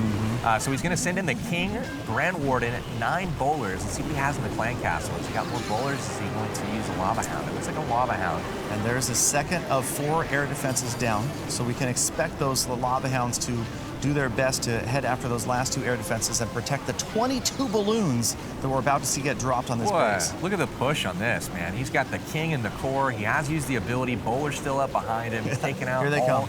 I mean, just look at the pathing now that's up. He's got 1 Expo that he's got to worry about in the core. The Grand Warden's firing at it, but he's going to redirect his attention to help out those balloons. Good haste spells there, getting the balloons in from way out towards the outside of the base. Last set of balloons coming in from the bottom here. You can see the Lava Hounds have all headed towards the only remaining air defense. Another Lava Hound pops. You gotta like that. This you want those Lava Hounds solid. to pop just about Notice right how he's about saying 1 balloon. I saw that. Just in case. That looks like that's going to be a swag loon. So he's got the last wizard tower going down, and that looks like about, like you said, is that about 400 balloons right there? 400 billion balloons are left up for Eeche. Really nice hit there from Eve. He's got 1 more balloon, probably going to drop it up top on the town hall. There it is. Get that thing taken care of. There it is on the bottom right. So using it on the storage there. No worries. Plenty of time. 1:15 left. Whew. And so many balloons. They're slow, but he's got plenty of time. He's going to go over there and grab some high fives and fist bumps from his fellow looters. And another solid 3-star. Yeah, I call them looters, you know. Sometimes I call them loots. What's up, loots? What's going on, you know? WG, call you PB. I love it. Galadon busting out his His slang. Well, you know, whatever. But good again. A great attack from Eeche at Dark Looters, and you know those dips critical to pick up the 3 stars. A dip fail is a tough thing to see, but right there, Eeche, good job, man. Did the whole attack go as planned? Was there anything that maybe didn't quite go as you had hoped? I was a bit worried to get the enemy Archer Queen because her range was pretty far away, but luckily everything went fine. The kill squad got really much, and the Laloon was just. It wasn't really that hard anymore. That was great to see. I love the use of the 4 earthquake spells like that. Taking out any level wall, doesn't matter. Scout, get in there with the quad quake, and now you can just breathe a collective sigh of relief and wipe the brow. I was quite nervous before the first attack, but happily it gone all right. This is a different environment, you know, like doing it in this bright lights and cameras and, you know, billions and millions of people watching. So. And like we said, it's the first time that we've done this center of the stage podium stuff. You're by yourself there. Everybody, you know that everybody's watching. And I hate to say Chief Pat's favorite word, but there's some pressure. There's definitely some pressure being applied to these guys, and they're doing a great job. Absolutely. So let's get to the war stats. With that attack, things have changed a little bit. We've got a 1-star lead now for the Dark Looters. It's back and forth, ladies and gentlemen. It really is. We've got 95-94. Dark Looters out in front, 26-23 on the 3-star count. They've back up to a 1 triple lead. Man, things are looking pretty good for the Dark Looters as things continue. We'll have to see exactly what's going on. So let's go ahead and check out another attack here. Let me just go ahead and cue that up. You do that, Powerbang, as we take a look at these guys, man. Everybody focused, everybody chattering back and forth, and it's staying close. I mean, it's been like this all day. Even before we started, you could see that it was tight. And here we go with another attack, and these are a couple of number 20s. So again, 10 versus 10. Absolutely, and another reason that the War and Glory guys may have been celebrating, we've got the Water Slough for them, doing really good stuff here with the Queen Walk from the bottom, using those healers to keep that Queen going through a big part of this base. And as you can see, he's got 29 level 3 miners cooked up, and he's going to be doing the Queen Walk miner attack, and he's also got 7 balloons for the backside of this base. You told me earlier you're pretty excited to see these level 3 miners at Town Hall 10 being used so much, right? I felt like the level 2s just weren't quite strong enough to make it into the majority of attacks, but with the level 3s being dropped down to be accessible now from Town Hall 10, it's a really smart attack if you can shape the base the right way. If you can get Wizard Towers taken out, you see him trying to here with the balloons, and even though he doesn't get those balloons taken out, the Wizard Towers have a sliver of health left. The miners will take just 1 shot on those. So they're going to start working their way in from the bottom right. You can see the King again on the outside of the base, using his ability, again, trimming the trash buildings on the outside of the base, keeping those miners focused on the interior defenses, which is what they're really, keyed in on. A little different funnel there. You see the Archer Queen and the healers way out on the far left side of the base now. The miners in, and sometimes it's tough to tell what's left in there, but notice the double giant bombs. You've got that heal spell there, and those miners get healed right back up to full as they're right underneath the CC. Absolutely. So, when you're scouting these bases at home and trying to figure out, what's a good base to hit for like a miner style of attack, you can see here he's got a Queen Walk going on the outside. Not every attack has to be a mass miner. You guys see them working the hybrid aspect of this attack, in. So really good stuff here on the Queen. She's able to take out this whole side of the base, work her way around, and the miners themselves, if the Inferno Towers are super far apart, they're going to have an area in the middle of the base where they can be healed up without, any Inferno Tower fire on them. They'll be able to withstand the defensive fire. Exactly, and you can see a couple miners pathing in from below, from underneath that Inferno Tower, and it was super close. The Archer Queen finally goes down. He had like 3 miners left with no health, man. Super close. That was insane. So like the Archer Queen expired at just about the same moment he got the last building. It was really just a couple of miners left. That was super, super close, guys. So the Water Slough getting it done for War and Glory. That's going to be another Town Hall 10 triple for them. So looking sharp over there. Not too bad at all. Definitely. Those Town Hall 10 triples, some of the most exciting attacks to watch. And these guys definitely focused right now as it's getting down to it. And you'll notice as we looked at the war score a little bit earlier, even though the Dark Looters are ahead by a star, War and Glory has more percentage done. Absolutely. They've scattered a little bit more, so that's going to lead into a little bit of that. Okay, now it's shifted again. We've got Dark Looters up 2 stars, and they have the destruction percentage. Look at the total destruction, though. You can see 80.97% to 81.07. We've got 2 0.2% right now separating these clans as far as total Maybe destruction even is concerned. 1/10. It's crazy. But, you know, let's Oh, not yeah, get hey, into... hey, I'm dumb. The math. No, but anyway, so you've got 71 attacks used from both sides at the same time.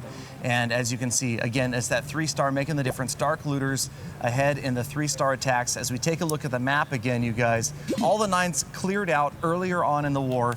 In this 40 versus 40, we have 17 Town Hall 10s and then 5 Town Hall 11s. And that's really what we'll be looking at in the last 46 minutes of this war, is what's happening as far as almost exclusively Town Hall 10 action. That's right.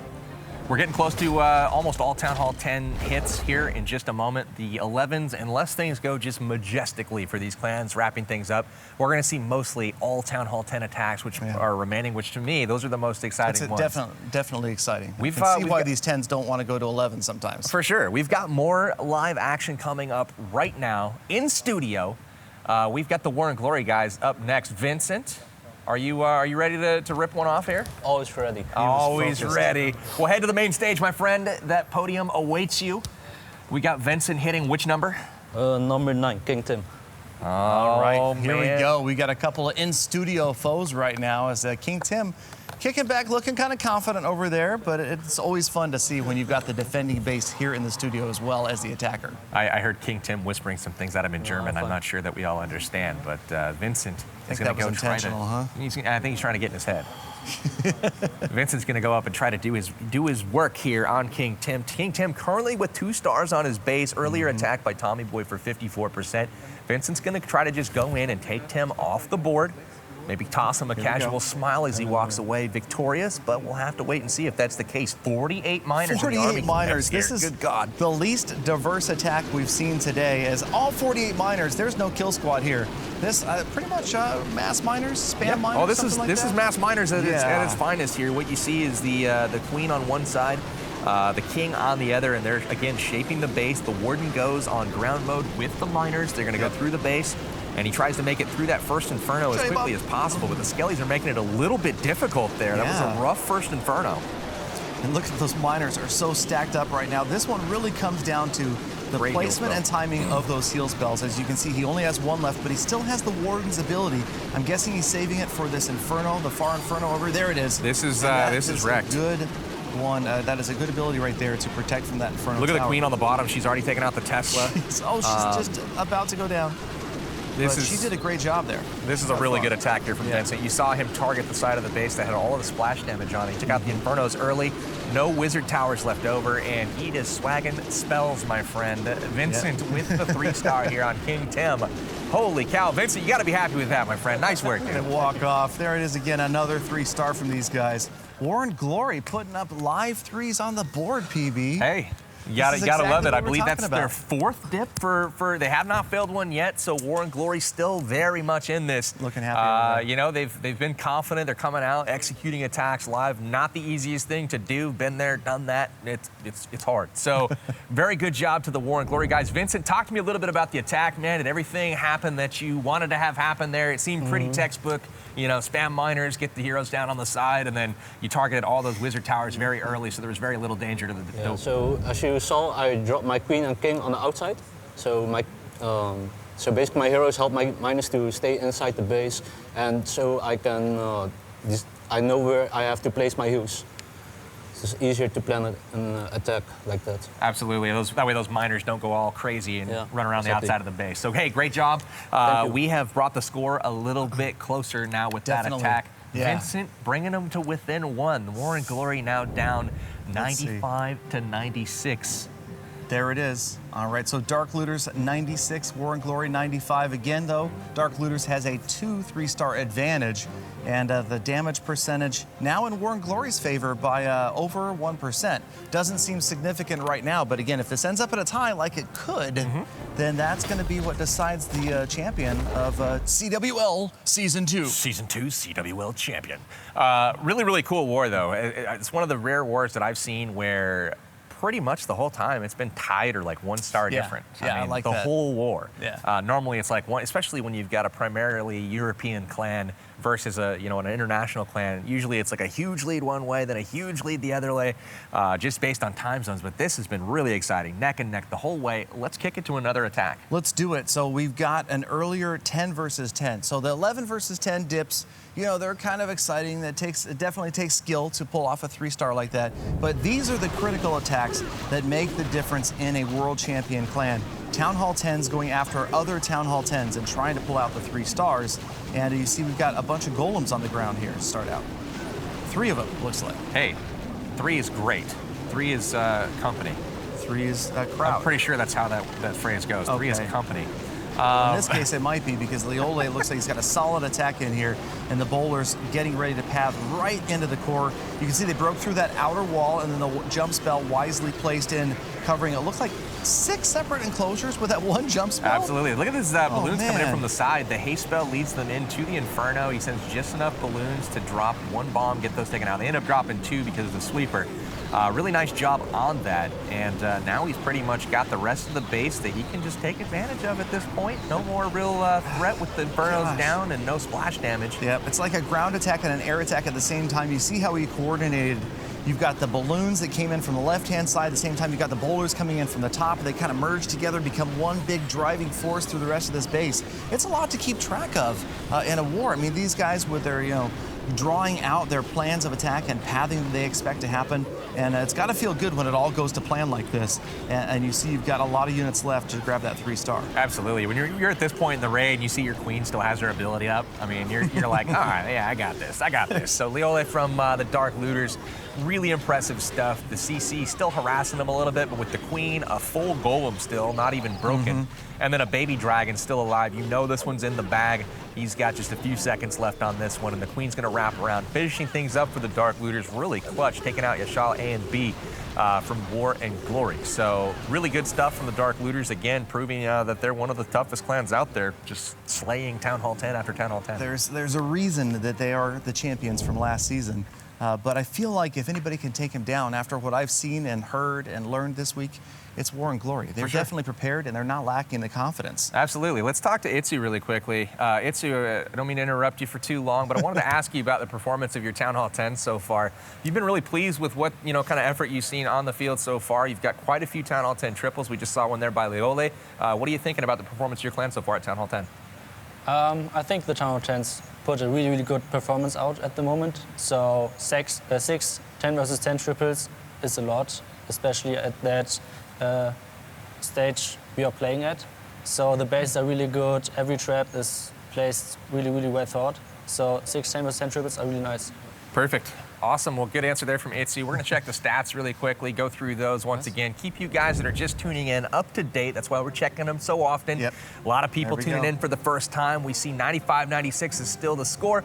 26-24 on the 3-star advantage here for the Dark Looters. In addition to that, we can check the map really quickly. Let's see and the there Town we go. Hall 10s We'll take here. a look at the war map where you see the Town Hall 10s.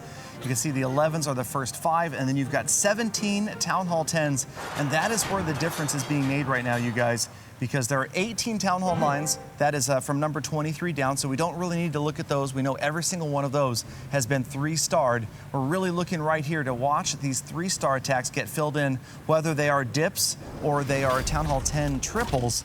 But the dips also making a big difference right now. In fact, I think that was the next attack we were going to look at, is a dip from Flossy of the Dark Looters. That's right. We had one from Flossy come in just now. There's a live one going right now, a dip on the map as well. So we'll tune into that one in just a moment. But first, we'll bring you Flossy here from the Dark Looters, getting it done.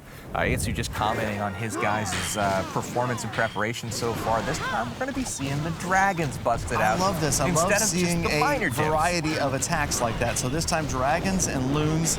And check it out. First use of a clone spell today, you guys. So watch for that as they get towards the core of the base. Always exciting to watch the clone spell in action. Now, 11 balloons and 9 dragons with the clone. This seems pretty strong, and I'm really kind of curious. Is he going to clone the dragons to get another 2 of them? I was going to ask you, does he clone the dragons or does he clone the balloons? I mean, it feels to me like your best damage output is cloning loons. I mean, that's what you almost most frequently see. In fact, I've rarely seen anybody try to clone dragons, but then how do you clone one without the other? And this is going to be a really careful clone spell placement right here. Let's watch for it. There it is. The balloons are in the core. He cloned the dragons, it looks like. Yep. Look at that. 2 dragons being cloned. I can't say that I've seen dragons being cloned in a high-level war before. I don't know. I mean, was that intentional? Maybe that's something we could find out from these guys. But the dragon's doing a good job. The balloons working their way through. And as you can see, nothing left. Last splash damage goes down on the left-hand side right here. And nothing left to stop Flossy from just I don't know, man. annihilating I got to his think base. that was pretty intentional. I mean, you think so? Clone dragons late in the base like that, having a full health dragon. It's not like that other game where you hit a clone troop once and it goes away. This is a full health dragon that the defense that's already kind of been torn down has to deal with. The momentum's already there for the offense, and I really, really like this approach here from Flossy on this base. We should probably go over and talk to them about it and see if that was the plan. Yeah, well, maybe I'll talk to Bronx over there. Bronx, I know that most of your guys are really focused right now. We hear a lot of chatter going on over there. But this specifically, you've got another 11 dip. How are you guys doing in 11 dips today? How do you feel the pace is going right here? Yeah, we figured out in the last 2 weeks that these dragon dips are pretty strong, especially with the clone spells. And yeah, that we are doing this. We're doing this a lot from right now. So you have been practicing a lot lately with the clone dragon spells? Yeah. But we had to keep it like a mystery a bit. Yeah, but now we can work this out. Yeah. What is happening over there? What's going on? Update me as to what we're missing over here, Bronx. You guys just pick up something. You seem pretty happy. They did. Holy I almost cow, look want at to the take us score. through it. Look at the score right now. Yeah, they had a whole bunch of attacks. 103-95. Suddenly, the Dark Looters have an 8-star advantage. They're giggling like schoolgirls over there right now. And you can see a bunch of triples posted on the board. Absolutely. We had one from Adios, Basti, and Julius all coming in just the last minutes here while we watched that attack. We had a couple of 3-stars from the Dark Looters. We had a 2-star on Vincent. So if we go back to that war map, we can now see on the top of the board, Vincent has been taken care of, and it was by... That was huge. That was the narrowest of margins. You see him giggling over there like, exactly. I had it. I was almost 50%. there. 50% though. Vincent, were you happy with the way your base held this war so far? I mean, 50%, it counts, but it's a pretty good base. Yeah, I honestly expected they would 11v11 me. I didn't expect them to get me with the town of 10, but they did. So good job to them. Confidence about that base over there. For sure. Well, hey, you got it done. Let's go ahead and move on. But again, 3 attacks. Now. 3 attacks in the last 4 minutes have been executed, and we're going to keep going with a live attack. Let's do a live one. Let's do it. Itsu, are you ready over there for a live attack, sir? Yes. All right, so we get to see the Builder Hall 5 champion, also a member of the Season 1 Dark Looters CWL champions. This guy's all over the place, man. And the Builder Hall 6 runner-up. Well, I wasn't going to say that. I got to give him credit for the runner-up. I wasn't going to say that. Itsu only likes to be referred to as champion. All I do is So we'll see win. what happens here. Itsu definitely excited to get up there. Yeah. He's somebody who's been in the spotlight before many, many times. He's one of the few that knows how to handle this type of pressure. So Itsu, hey, which base are you going to hit? Number 14. Number 14, okay. He's going after 14, all right. So he's going after Crazy Yeedo. And that's he has not been touched yet today. But maybe not as critical to be a wait, is this a dip? Yeah, this is so this is not as critical if the fresh triple dip, maybe not as exceptional as a fresh triple. It becomes a heck of a lot more critical if it doesn't go correct. Well, yeah, but we're not going to say that to Itsu right now, because look at him, he's concentrated. See, he's rolling his eyes. He's ready to rock and roll, so. Don't make that guy angry, I'm telling you right now. Okay, here he goes. Of course not. He's ready. Itsu is going in on Crazy Yeedo here. He's got the dragons and balloons, and again, we see this clone spell in action, so we're going to see this again. That's cool that we just got to see that. Now we've gotten straightened out. Our questions have been straightened answered. out because you kind of knew. You kind of said. I felt like there was a lot of value there on a level 5 drag or a level 6 drag. Yeah, that's true. Now. That's a good Now point. the max level 6 dragons. Yeah, that just seems weird to say, but yeah, level 6 drags now at the max level. Cloned late into the raid, man, that's impressive. So Itsu's going to try to continue his perfect track record this season. Yep, that's trying true. to jinx him, but he has yet to fail an attack. So. Well, there's the clone spell right there, and again, it looks like the dragons got cloned as they move in towards the center. 1 rage spell and a haste spell left. The Queen's ability, you can see her doing a great job right now. The Grand Warden has used his ability, and just 1 haste spell remaining. Man, these dragons are just fierce. Yeah, so that's strong. tough. That clone lasts for so many long of them these left. days. You see Look going at into that haste spell. sweeper. Look at the haste spell. Yeah. Really So fast. interesting use of the haste spell. Most players opt for the rage. Itsu here going with the haste to counteract that Town Hall. effect of the air sweeper. Yep. And notice here he's got dragons tanking for his queen. Everything looking really good. The dark looters are already fist bumping. There's one or two defenses left in the base. Itsu bringing one home for the dark looters. Solid right there. He makes it look so easy. I mean, you just watch this stuff and you think, man, I could do this at home. I could just throw a bunch of dragons and a clone spell down, maybe some balloons. I could 3-star base. Well, maybe we can. Itsu says no, you can't.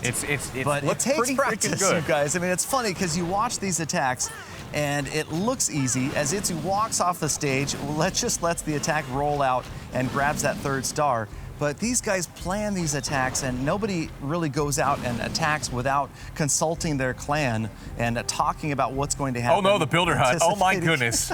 He's forgotten I think he's okay. I think he's probably okay. How dare he He's not going to bring go an pick that archer. up and complete the 3-star attack. So congratulations, Oh, the Dark suspense. Looters, with another dip. And Itsu, good job over there, my friend. Everything, so again, you guys using the clone spell on the dragons, huh? Yeah, after the last update, dragons got really, really powerful. 10 versus 11, 11 versus 10, 10 versus 10, everywhere. So that's really nice to All use. over the place. So any of those 4 setups, you guys think dragons are super powerful. And right there, you guys, coming from the CWL Season 1 champions, I would say that's a good piece of advice as we watch the replay of Itsu collecting the fist bumps as he moves in. I saw a sigh of relief there. I don't know. saw a sigh of relief. What was that? Was that a sigh of relief or a grin of confidence? It may have been both. Either way, it was nice to see that work out so well for Itsu. These guys doing a great job. The War and Glory guys have done really well as well up on the stage. Absolutely. I mean, just time and time again, we're seeing some really, really well executed attacks. And that is honestly, I mean, I hate to say it, but it's what we come to expect from these clans that, 32 clans started, and now we're down to these 2 guys who have made it, obviously have the best records, some of the best attackers in the world. And although the score is getting a little bit stretched out right now. Yeah, it's definitely advantage Dark Looters, but again, they're hitting fresh bases right now with Town Hall 11s. Well, look at the score, and again, as Galadon said, we stretched out a little bit here. Dark Looters has pulled away to 11 stars ahead. But again, that's only 4 attacks, and the War and Glory clan's right back in it. But they now have a 5 3-star lead, 29-24 in that regard. So definitely advantage Dark Looters. War and Glory will be answering here in just a moment. So we're going to go ahead and take a look at some attacks as well by, I believe, Maverick. Yep, War and Glory, Mavericks attack. And yeah, so there are still some bases on the Dark Looter side, some Town Hall 10s that haven't been hit for any stars at all. So although the score looks a little bit lopsided right now, like you said, very easily, 2 attacks, 6 stars. So it can really shift very quickly, like we saw it. I mean, we were talking, 4 attacks went down and Dark Looters picked up like 7 additional stars. Yeah, I mean, it's just as quickly as it stretched out. It can stretch back in. And I would expect it's going to compress. We're going to see a tight one here as we watch Maverick 44, the Town Hall 10, taking on Florian earlier. That's right, the Wizards and Heroes on the edges using that same funneling technique from earlier. That means you're going to see the Miners coming here in just a moment. The key change from this one, you see that Golem coming in. I like it. Just protecting the Queen as she's going to head down the outside of the wall here. So really Where'd the Miners go? Here they come. Okay, I watched the miner count just scroll all the way down to 0 there as the miners were all coming in from the top left. Absolutely. So here we got the King ability being used, going outside the base. And again, that's exactly what he's trying to do, keeping those miners in the core. Again, Inferno Tower being a little bit of a bugger there. The miners taking a while to get through the skellies, and then they hit a couple of bombs that, really probably wasn't welcomed by Maverick, but he's getting really, really close here. Again, the pathing on the miners not quite so perfect as he's having to backtrack a little bit, go back for the cannon. As you see, the attack's thinning out here quite quickly as he moves into the last section. Yep, all the heal spells down. The Queen still has her ability. The miners did a great job of pathing into those heal spells, or rather, Maverick did a great job of dropping them in the right spot. But giant bomb over there, spring traps. You can see those miners getting sprung out of the ground like a gopher getting blown up. And just flying through the air. I don't know where I came up with that one. I don't know either, but it just makes me wonder about the construction of those spring traps. I don't understand it. Like how they're... Yeah, they go on top of the grass, yet they spring a miner that's going That's like a, I don't know, we'll call Neil deGrasse Tyson on that one, figure out the physics behind it. But again, 84%, you just have the Archer Queen left, and a little bit too much for her to try to get through right there. It's almost solid defenses, Powerbang. Indeed it was. So looks like the Queen's just a little bit too low a health here, and that is going to do it for this attack. Wraps it up. Miner's unable to get through the last section here. Just that little itty-bitty quadrant, 8% of the base left, but it's enough to hold him to just the 2-star here. Really, really close, and it looks like we have time here to show you guys the stats again. Let's look. Have not changed.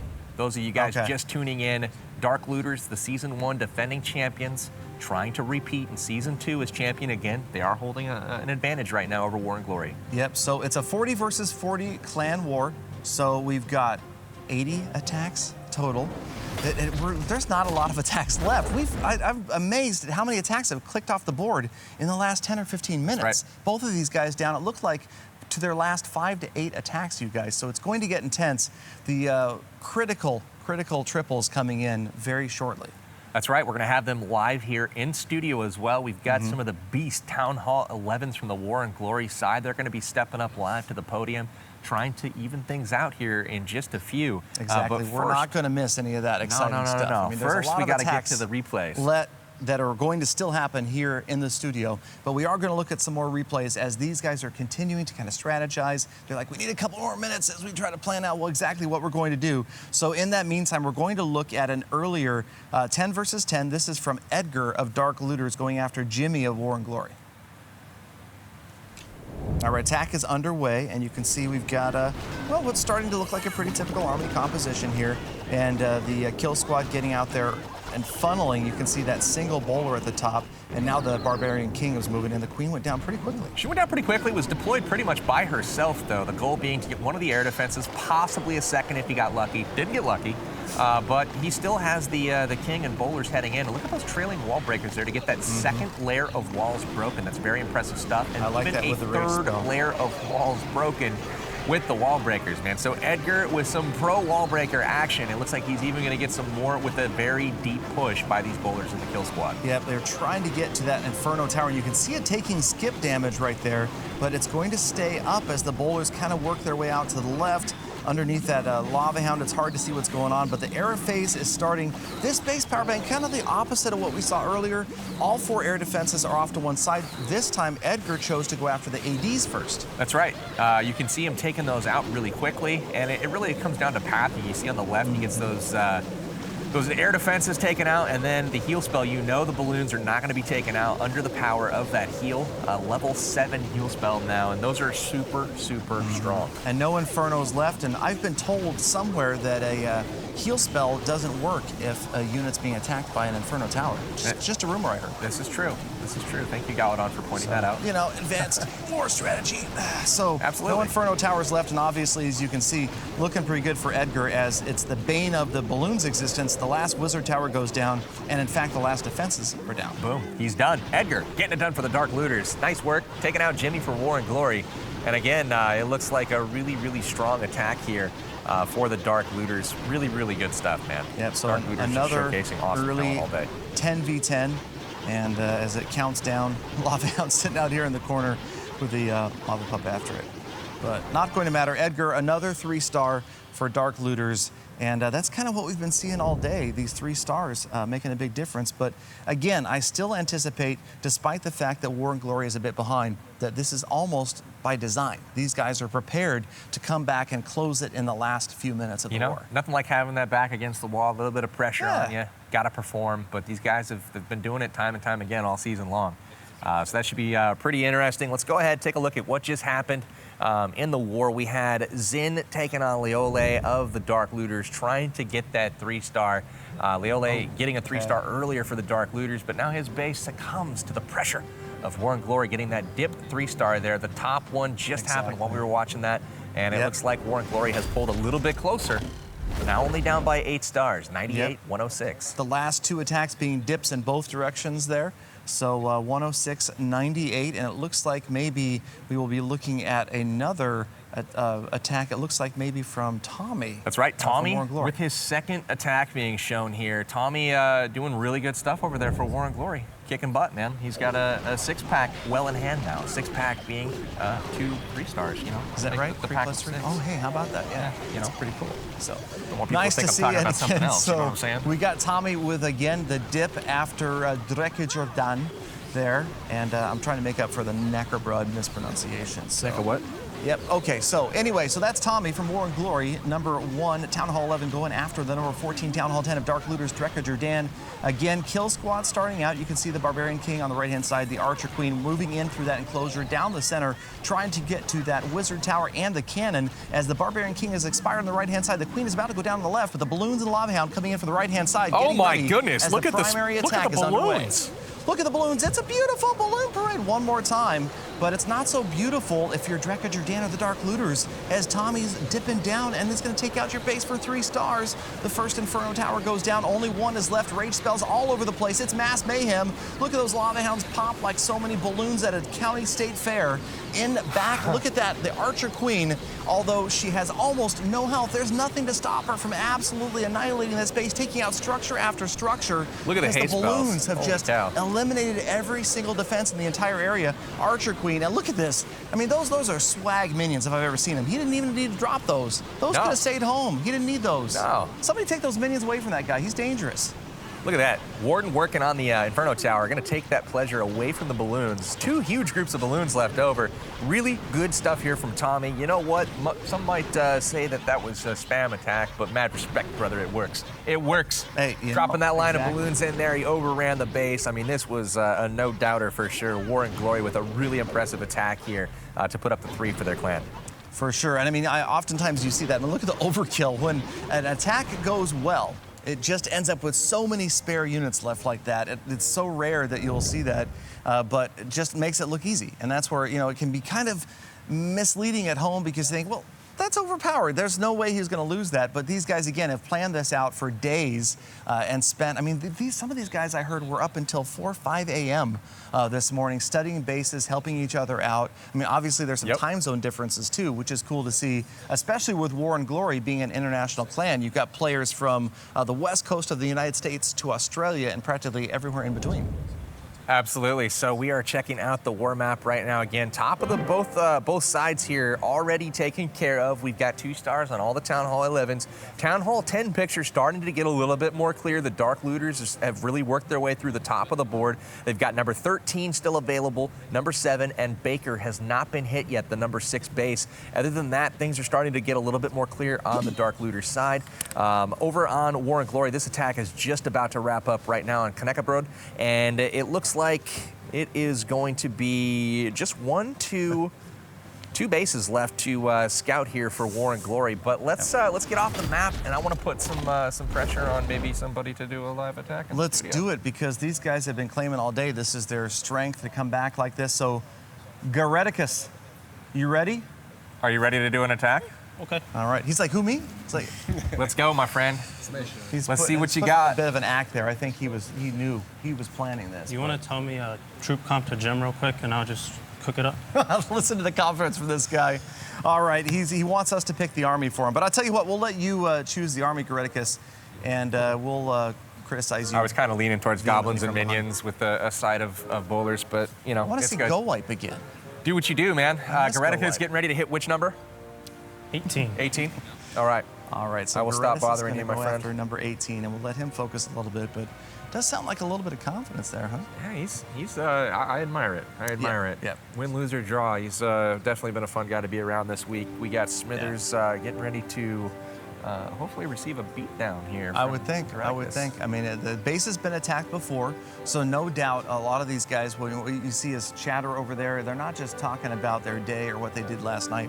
They're obviously focused on the previous attacks, scout attacks that have happened, either failed 10v10 attempts or 9s going up and scouting out the 10s like right here.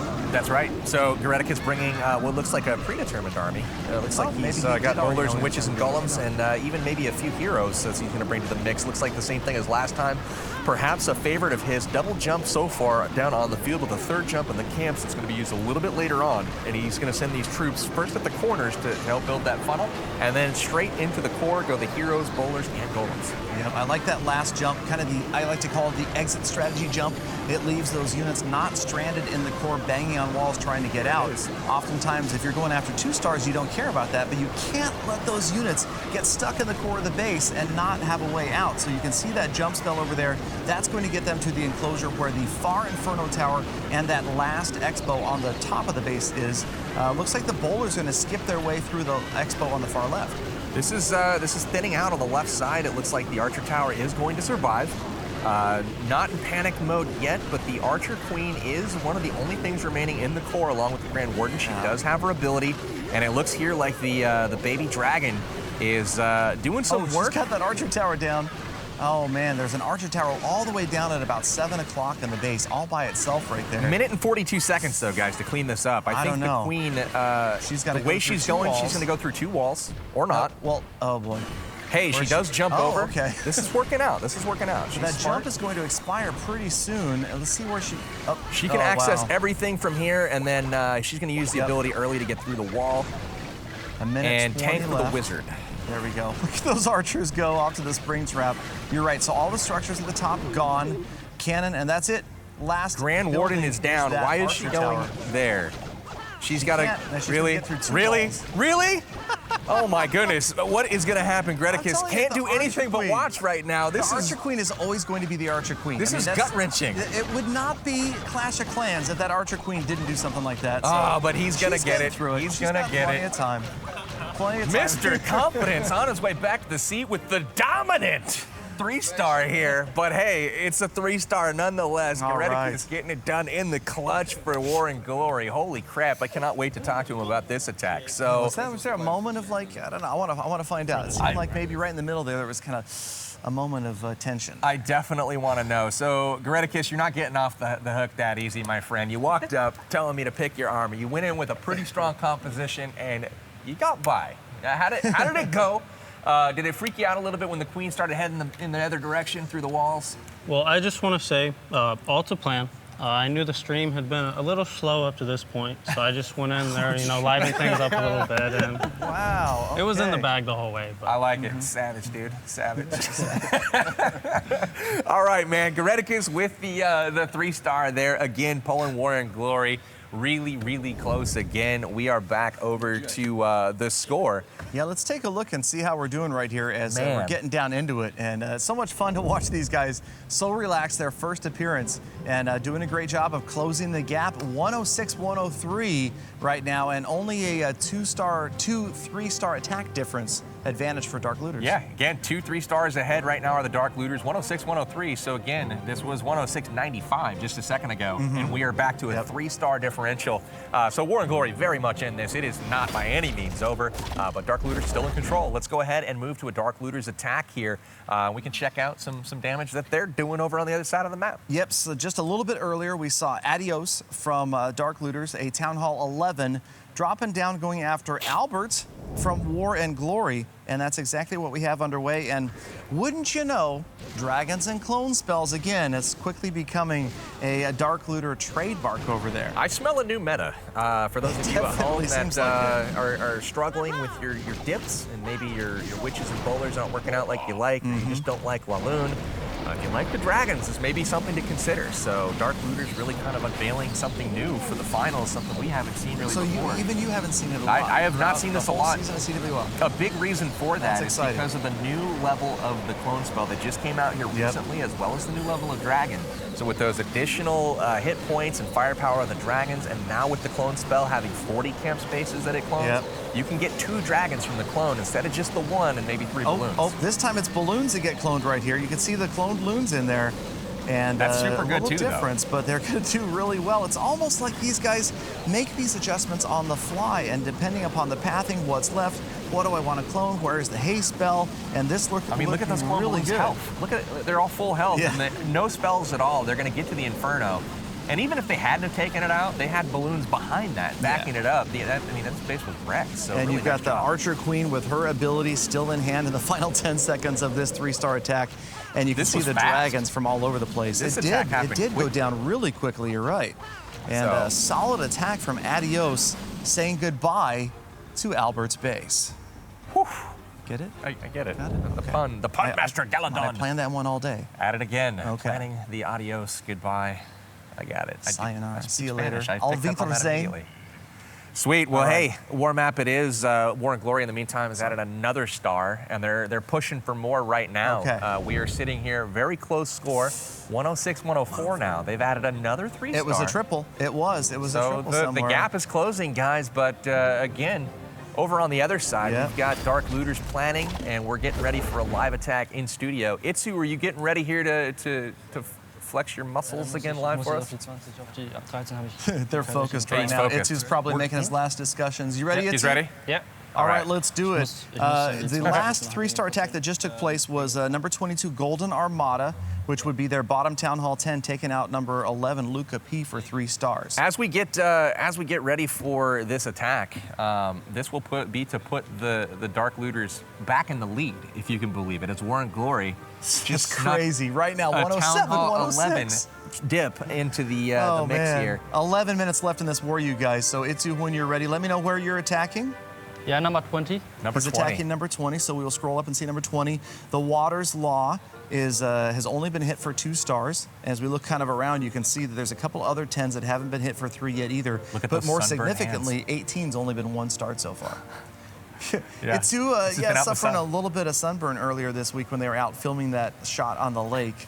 And you can see his hands are a little bit sunburned. So, because it's not like Itsu to turn red from an attack. No. I mean, you know, that would happen. But here we go. Itsu is underway, and you guys, we have less than 12 minutes left in this war. So talk about critical right here. To 106 right now in favor of War and Glory. I know, Dark Looters has got to pick up this triple to get the lead again. And we're going to see one more time, Dragons and Loons and a Clone Spell. I just want to know where the Clone Spell goes. Goes on the troops, Galadon. You put it on the troops, it makes more of the troops. Okay, Mr. Wise Guy, thank you for that. That's what you get. Advanced Clan War education. Absolutely. When you do the YouTubes for the Clan Wars, those are the type of... that's the stuff, because I mean, that's the stuff. I still... okay. All right, so in to come the units towards the center. Lots of stuff being attacked by other stuff, and we're waiting. The Clone Spell is down, and there it is. Look at balloons that, a dragon again. and 3 loons. Yeah, balloons again, and the dragon in behind, kind of splitting up. You can see that sweeper. Yeah. 4 loons. One of these days. I'm not going to press you on the numbers. There's just a bunch of stuff got turned into even more stuff in the center of this base. Dragons move down the left-hand side. On the right-hand side, the Archer Queen looks like she's going to get burned out by that Inferno Tower. Nope. It's gonna She's be like, close. I'm bored. She's bored? Look at her. Look at her run out of range dancing. and back into range through. Oh, she goes down on the right-hand side. On the left-hand side, you got those dragons, though. Look how many dragons That's a lot of dragons. That's like, is that 8? That looks like 8 dragons. I don't know that there's right enough to take out what's left. No, you don't think so? That's just too All right, much should we just go ahead firepower. and ask Itsu to end the attack right now? Is that what you're saying? Yeah, force close it. All right, so looking pretty solid right here from Itsu, despite the fact air mines could they play a could factor. not get that Inferno Tower down. There's only a couple of defenses left. Now, of course, unlike balloons, dragons are going to target the closest structure, not just defense. There goes the Inferno Tower. 96%, nothing to stop Itsu from grabbing another star for Dark Looters right here. And there it is, another dip triple, or trip dipple. Good job, Itsu. Thanks. Holy cow. There Guys, it is. 100% for Itsu. Really nice job there. And he's managed to do it. He's brought the Dark Looters level with War and Glory. We move to the score here, and it's a tight one, guys. We're 10 minutes left in the war. We are 107 to 107. 107 each. 1 3-star advantage right now for the Dark Looters, and both clans with 3 attacks left to go. We're going to get you some of those in just a moment. Got to talk to Itsu for just a moment. Itsu, he just capped tell off. Tell me a little bit about that attack if you can, man. That was a tight one last 10 minutes, but good use of the Clone Spell again. Yeah, like I already said, dragons are really strong at the moment, and always when you have like so many air defense on one side, and you get a really nice path into them, it's really nice to attack with that strategy. All right. Well, it looks pretty easy the whole time. That's 6 stars we've seen from you live today, and good job for bringing Dark Looters tied with War and Glory in the final 10 minutes Absolutely. right now. I got to give a huge shout out to Itsu. He just capped a perfect season. That's right. Literally did not miss a single attack, 11v10 or 11v11 all season long, 100% hit rate. So massive congrats to him. Hopefully, though, it equates to a win for the Dark Looters if they're trying to be, victorious here. Yeah, That's what they're we'll wanting to see see. in a moment, but I think we have time, or we're going to go to one more replay, and this was a War and Glory attack. That's right. We've got Zin. This just happened while we were attacking, so we're catching you up on what went down while Itsu was going. We also had Zin taking on Julius here. It looks like he's bringing the bowlers and witches and trying to send those heroes right up the gut. So yeah, a little different. Really good stuff on the funneling there. Gets those troops into the core. It's interesting to watch the difference in strategy from War and Glory's dips versus Dark Looters dips. I mean, Dark Looters almost exclusively now, the last 3 dips we saw was that clone spell on the dragons and the loons. War and Glory preferring to do maybe what's considered a little more conventional, this ground attack where you've got the bowlers and the witches, and there you can see the geared up cannon going down. I like that. That's right. You had the geared up cannon doing work, trying to get those 4 shots off and hurt things, but unfortunately, couldn't hold up to the test of this army. Holy cow, this is strong. Whole ton of bowlers left over. Zin taking out Julius here. Giving War and Glory life here, holding on to, a slim lead the Dark Looters are, but War and Glory is making it super close. Yeah, they certainly are, and we're going to wrap up that attack as another 3-star dip. And the dips are crazy right now, you guys. We're seeing a lot of those, as that is really typically what we see in the late wars like this, is those 11s dropping down after most of the 10s have had their opportunity to try to make the 3 stars. We've got another one that just happened. Basti from Dark Looters number 3 dipping and going after a near from War and Glory. Absolutely. So this just went down as well, pushing the score a little bit further for the Dark Looters. They're now up 3. We'll check the board in just a moment after this attack, but Basti from Dark Looters bringing the miners again. He's got wizards and heroes on the corners doing some funneling.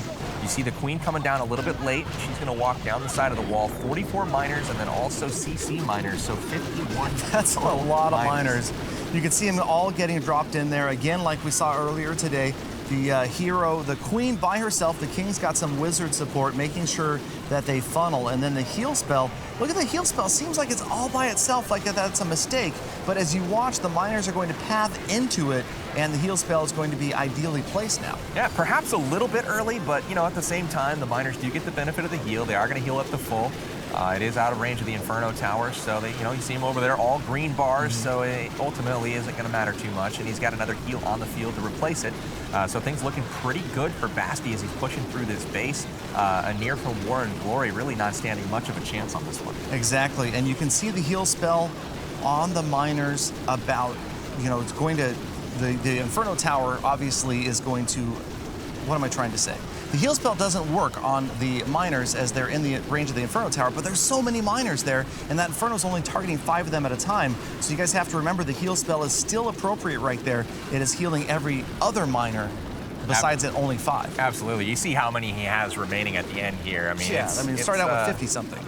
Yeah, he'll be okay. So 50, he ends with 20. We're in good shape here. Basti getting it done for a near. So all right, nice job on the attack. Let's go ahead and move over to our score.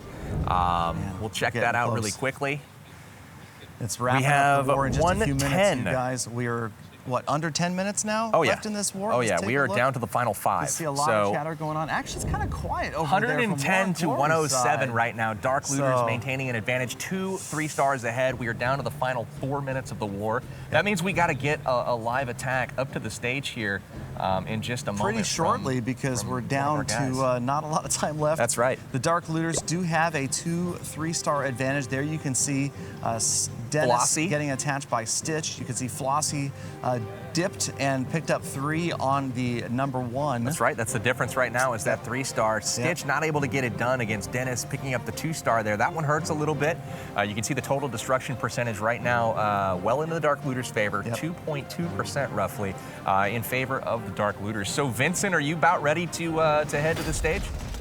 Awesome, let's get it guys. done. Pretty clutch attack coming up here from War and Glory. We've got Vincent, the Town Hall 11. Who are you going to be attacking? They're number 7. They're number 7, dip. all right, we'll cue it up here. Fresh dip, he says. So this is an important one right here. 3 here. stars on Black Tiger, who you guys have seen before on the stream. Guys, just so you know, Dark Looters 110, War and Glory 107, and right here at stake is 3 stars. So a fresh dip, meaning no other players have attacked this base. He doesn't have any idea other than trying to guess based upon base design, right? Where That's are right. the Teslas, traps, what they're set to, that sort of thing. That's right. And he seems pretty relaxed right now, but So- this is super critical. We're gonna catch this attack. He's gonna go live right now. And we're going to this right now. Final 3 minutes of the war have just begun.